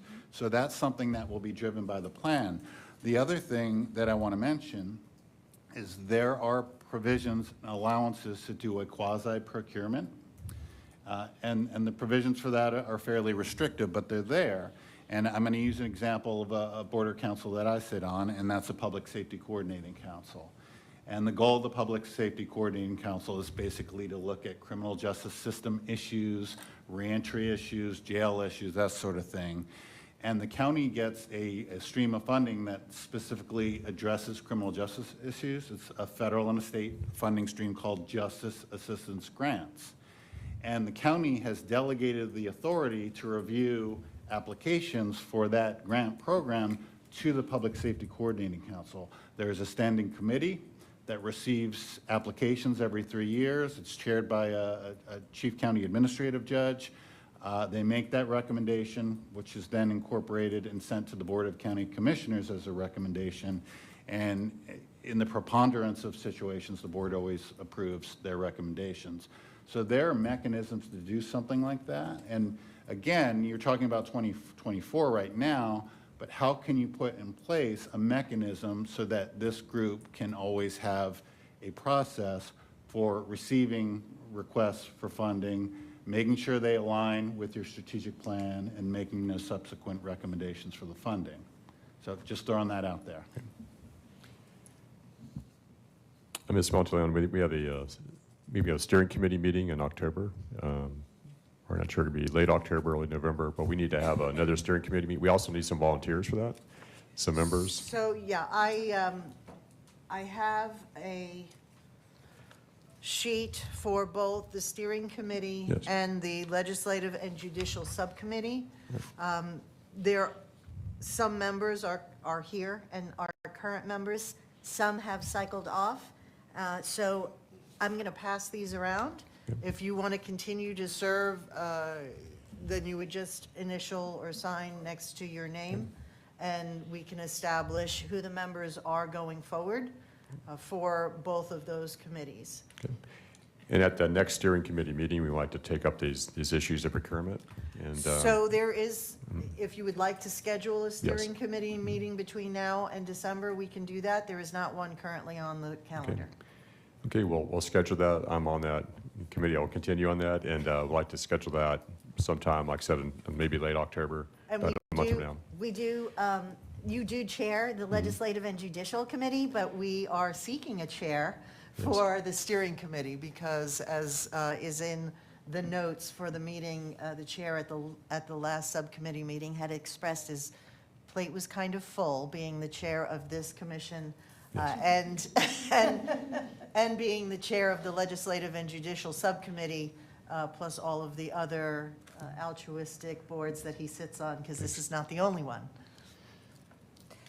Connie Rose, may I suggest that you explain the two different committees, just for folks that are new to have an understanding of what they are? Sure, I've included that on those sheets, but the steering committee is composed of, I guess you could call it an executive committee to liken it to some other organizations, where a subset of members meet to put forward plans, to review the work that is discussed here at the full board meeting, to discuss the work of other committees. We had, as you know, because you chaired one, the Education Outreach and the Services committees.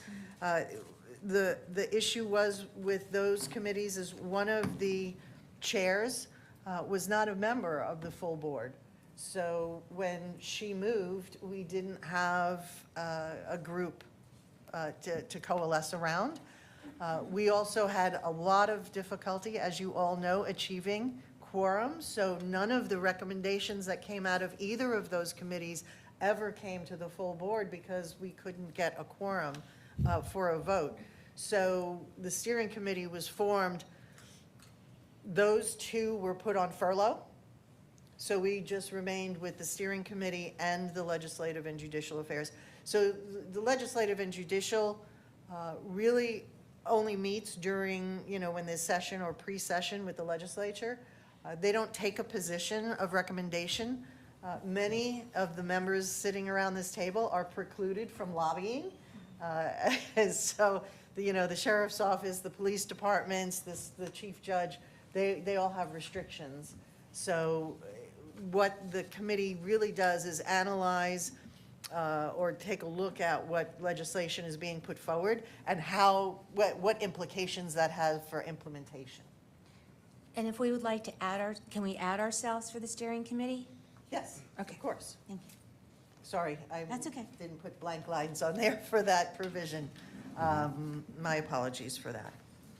But I did want to, because time is of the essence here, I did want to talk just briefly and ask for assistance on another future item that was brought before the Board of County Commissioners, and that was by Commissioner Owen, who had asked for specific individuals, some of them sitting around this table, to discuss the possibility of a court.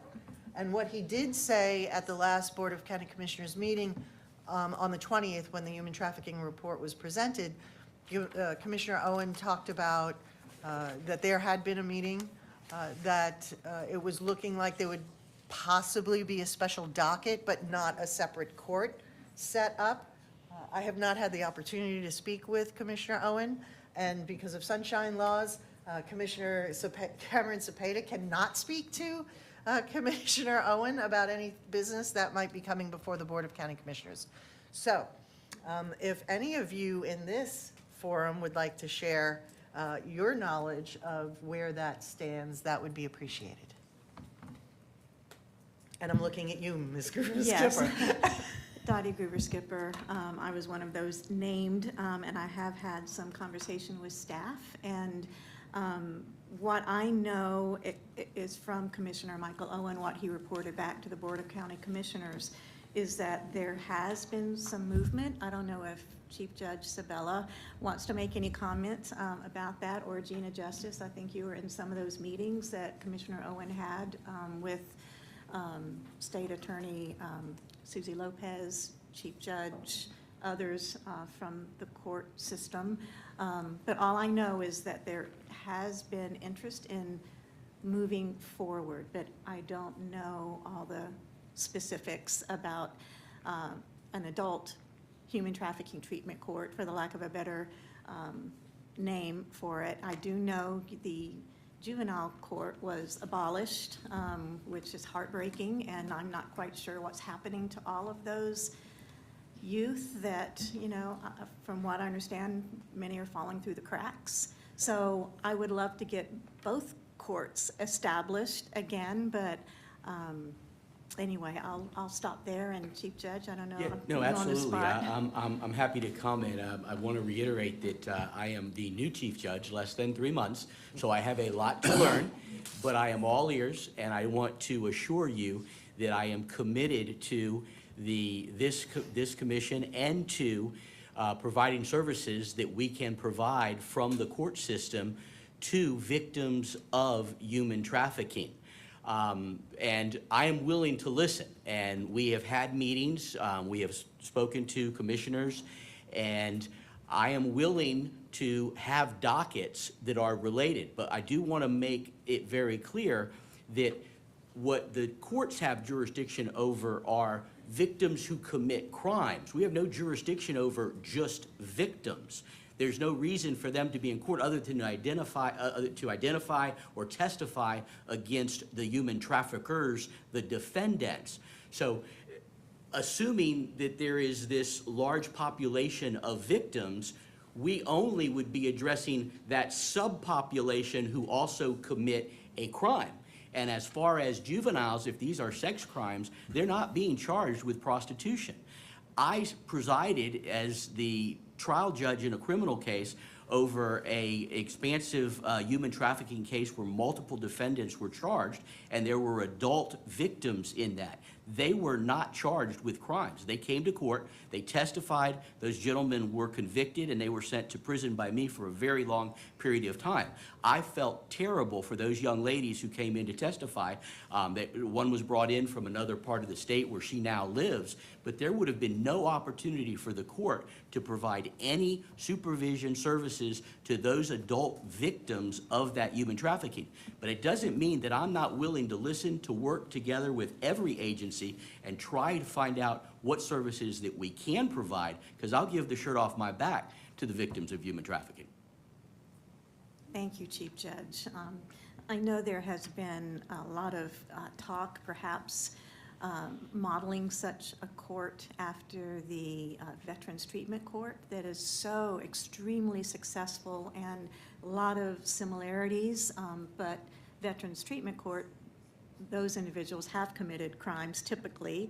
That's the only way they get there. Right, and also we know that many times human trafficking victims they commit crimes, or forced to commit crimes. We call them masking crimes or ancillary crimes, and I know trying to determine in the court system how to identify those individuals who might be doing those kind of masking crimes, how can you tell if indeed they are being forced to do it by a trafficker? So I think that was one of the big questions in the room, and I know I've talked to several survivors, lived experienced experts, who are familiar with the court system, and they have had some great suggestions to that. But so I'll.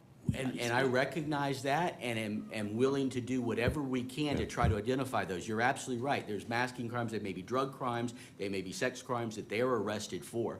It is certainly our hope that somewhere in the process they let us know so that they can be witnesses against the defendants. That's really my biggest concern is if we want to have a criminal human trafficking court where we send all the human trafficking defendants, I'm willing to do that, but the numbers just don't seem to support that. But so one way of identifying victims is they are testifying, or they, through the course of investigation with law enforcement, are identifying the defendants for human trafficking criminal cases.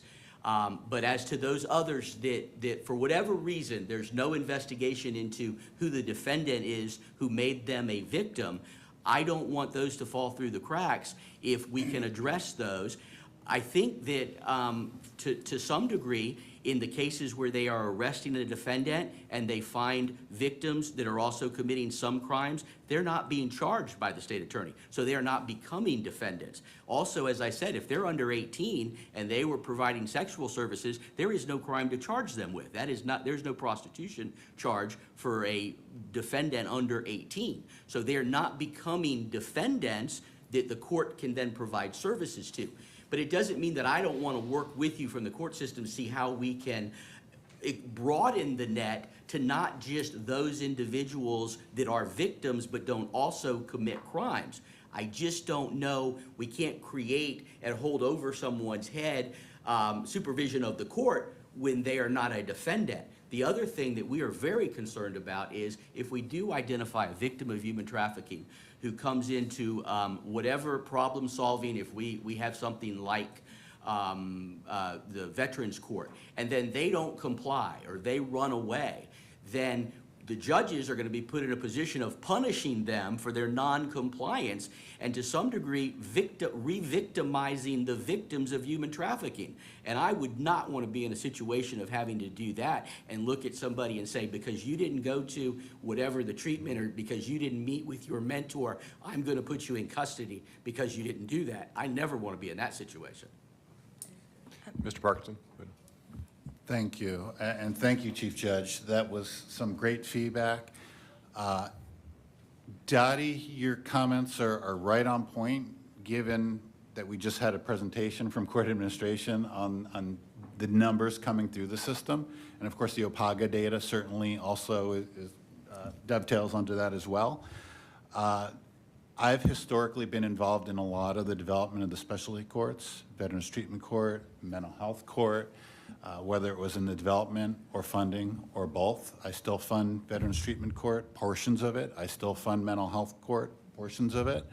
I can tell you that before we had a Mental Health Court, I'll use that as an example, Chief Judge Figueroa was just elected as Chief Judge. He felt very importantly that we needed to assess and evaluate and determine what the actual nature of the issue was. I can tell you that there's generally about 3,200 people at any given day over at the Hillsborough County Jail. And of those, between 50 and 65% of them typically have a mental health, a substance abuse, or both co-occurring diagnoses. So we were able to come up with the data pretty quickly on how many people with behavioral health issues coming through the system we had. The veterans aspect took a little bit longer because we realized nobody was consistently asking that question during booking. Are you a veteran? Well, we put processes in place actually in booking to identify whether they're a veteran. So we have those processes in place, and now we have a Veterans Treatment Court, which, you know, the mental health cases are in the thousands, the veterans cases can be in the hundreds. So we had a very strong and prominent picture of the nature of the target population. As we start to get a clearer picture with the help of OPAGA's report, with the help of court administration's report, and we see the numbers aren't as robust in that area, that really speaks to a clinical intervention versus a criminal justice intervention. And I think as you go through your planning process, whatever planning process you end up using, you're probably going to realize that, hey, there's a lot of people out there doing great work, but maybe there's a better clinical intervention. And again, with these numbers, we really have an opportunity to wrap people around with services. And I'm going to use a mental health system example. We have a variety of services within the behavioral health system, everything from outpatient therapy to inpatient therapy. A number of years ago, a model called ACT, Assertive Community Treatment, was developed for folks who really were severe mental health issues, long-term schizophrenic, lots of Baker Acts, maybe some Marchman Acts thrown in. And it's a comprehensive team made up of clinical psychologists and master's level clinicians, LCSWs, nurses that wrap around those individuals to make sure they live the best life they can in the community. And when we look at the numbers here, this really speaks to an opportunity. Maybe we need to look at the type of programming that we're providing for these survivors, more so than a criminal justice system involvement. Because I can tell you, when we have people on community control, probation, there's lots of eyes on them. And if they have a bad drug test or if they have a bad day, sometimes the resolution is to pull them in the court. And sometimes the resolution is to make them sit over at the Orient Road Jail or Falkenberg Road Jail and reconsider their behavior. And there's a lot of target populations. That's an appropriate response. For HT survivors, that's just going to re-traumatize. So we want to do everything that we can to deflect them from the justice system into the clinical system, into the support services system. Does that make sense, Dottie? Do you agree with that? That makes sense, and yes, I do agree with that. And I know that you have your fingers plugged into a lot of service providers, but you've you go to conferences, you see wonderful things that are being done across the country and across the world for this target population, and you're probably scratching your head like I do and saying, why don't we have that here? Well, there are some wonderful human trafficking treatment courts across the country that are very successful. So taking a look at, some of those would be very beneficial. Right, and when you look at the national data, statewide data, and of course Hillsborough being on the I-4 corridor, we're always brought up as typically third in the state, and Florida is typically third in the country. We think, okay, let's jump on board, but when we start to look at the data, it's like, okay, we need a clinical response here. This is a wonderful topic for our Legislative Judicial Subcommittee, but we have a couple comments. We're going to wind down the meeting in just a few minutes. We have Ms. Rose and then Ms. Justice, and then would you like to speak as well? Yes. Okay. So Ms. Rose first, thanks. Thank you. So Connie Rose, I'd like to address, we'll just call it prostitution court, for lack of a better word. So Sail of Freedom started, Tyler, Turn Your Life Around, back in 2014. I actually was one of their directors when they first started. And I will say firsthand, what I witnessed was phenomenal, and it continues to be phenomenal. We didn't start off with a robust court where it was every day. We started off with 1 day a month. That's all that we started with, because we had to prove why. And as you talked about, bringing in wraparound services, that is exactly what was provided, was very robust wraparound services. So whether it was that someone could, whether it was to go into a residential program, of course you're going to have your wraparound services there. There was a commitment. You had a choice. You could go here or you could do this. Whether it was to go into drug rehab, whether the survivor had a safe place to live, but then needed those robust wraparound services. So I would like to know, why have we not even looked at Tyler? And maybe you have, and I do apologize, but it's down the street. Sail of Freedom is in Hillsborough County also. It's proven to be a very, very, very successful program. Okay. Ms. Justice, thanks. I'm sorry, I didn't come prepared to speak about the prostitution court that was mentioned here. I apologize for not having an answer to your very poignant question. What I wanted to comment on was a dovetail on the representations already made by both Chief Judge Sabella and by Rob Parkinson. The reason I want to speak briefly is to address what was brought up by Ms. Skipper, that the masking crimes are something that are, let's say, we're encouraging everybody to be increasingly aware of them, both from the trial court's perspective and the state attorneys and the public defenders. To the extent that a public defender who goes out to meet with and provide counsel to a recent arrestee, and that arrestee is indicative of having been involved in human trafficking and been in jail because of a trafficking crime at that very first appearance, we are increasingly interested and have spoken to the public defender's office and the state attorney's office about sending our human trafficking liaison, once identified and properly trained and available for service, sending that person to the jail to provide a clinically appropriate assessment for human trafficking crimes, and then bringing those findings back to the court, to the state attorney, to the public defender, much the way Veterans Treatment Court participants are identified and found to be appropriate for diversion just based on the fact that they've had service. Human trafficking individuals, defendants though who aren't charged with human trafficking crimes,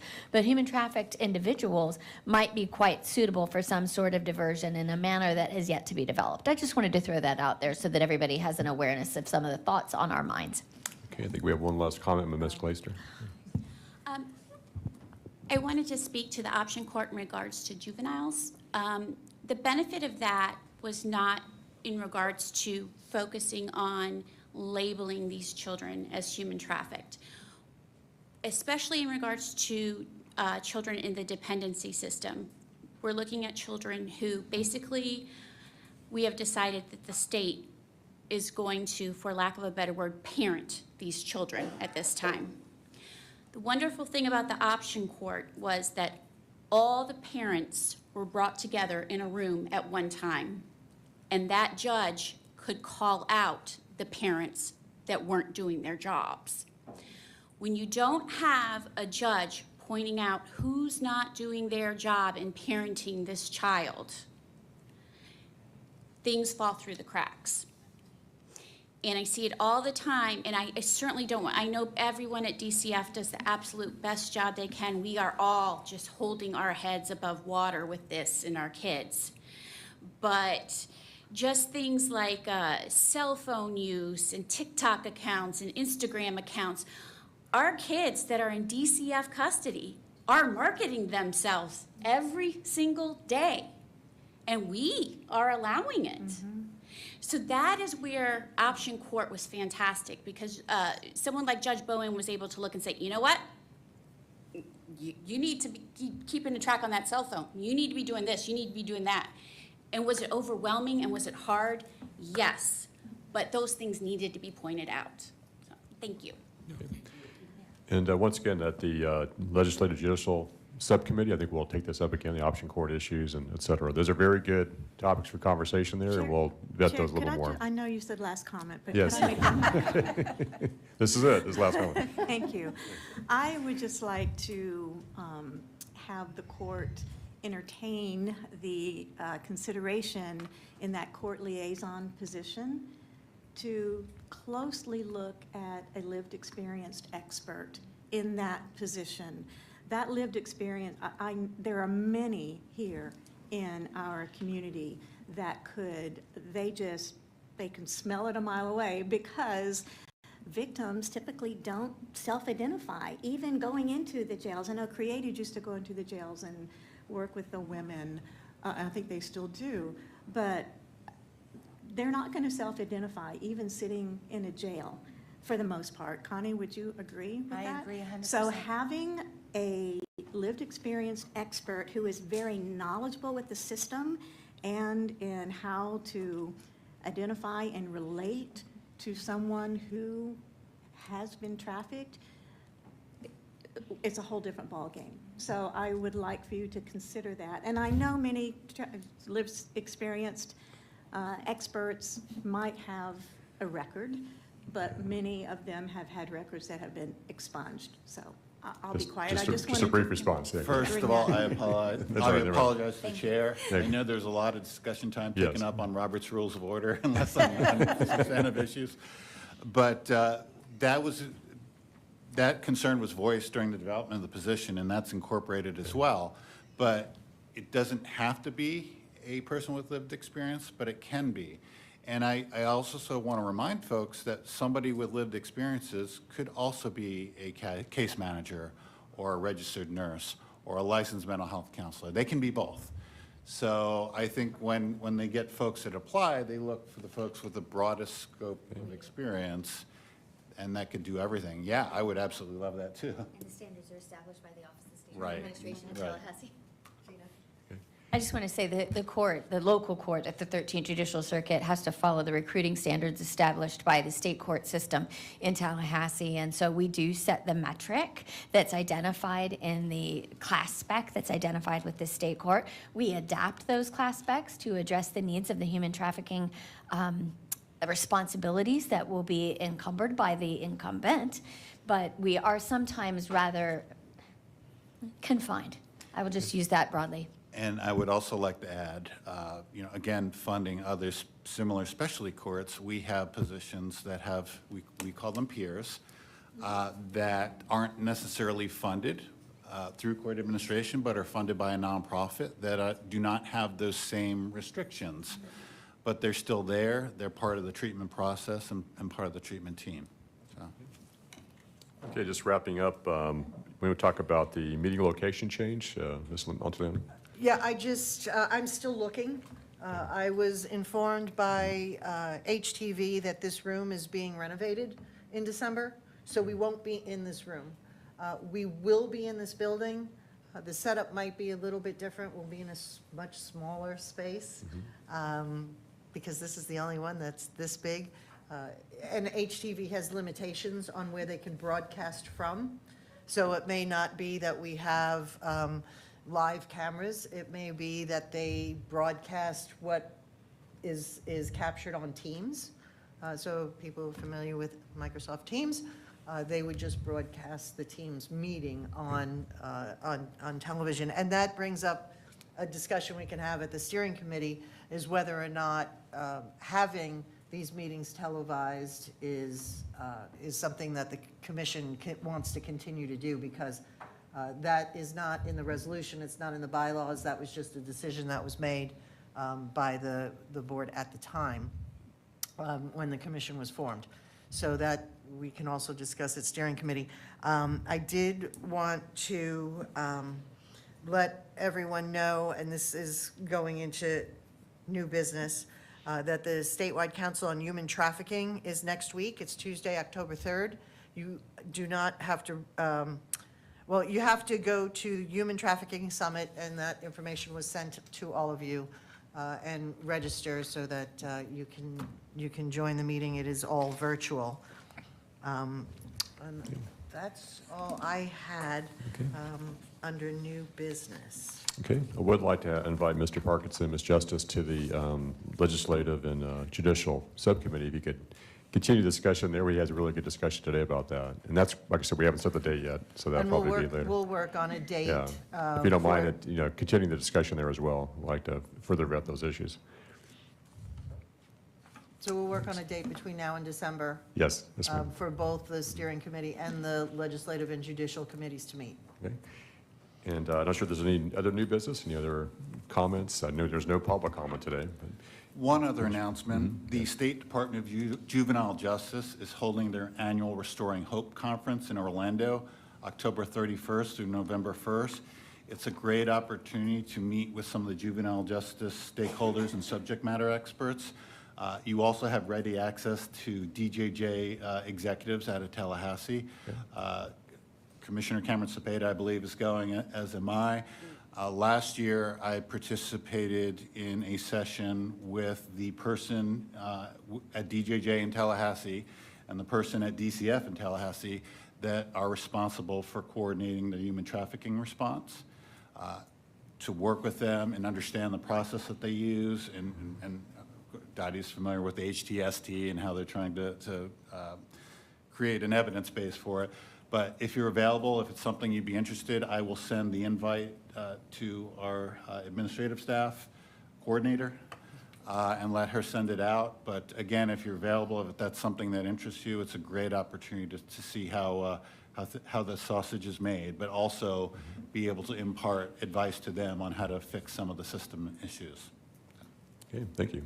And thank you, everyone, once again, for showing up today and getting that quorum. That's a big first step for us. And so we had to cancel some meetings this past summer, and I really appreciate you all doing that. So now the next step is getting the BOCC to approve the resolution and get our alternates appointed. So your homework is identify someone who will sit as your alternate and let me know who that might be, and any suggestions to the calendar for change of dates. If you would let me know what those are as well, and I will be in touch about where we will be in December. Good. Parking Okay. tickets? Yes. Yes, See me meeting's for- adjourned. Thank you. See me for parking vouchers.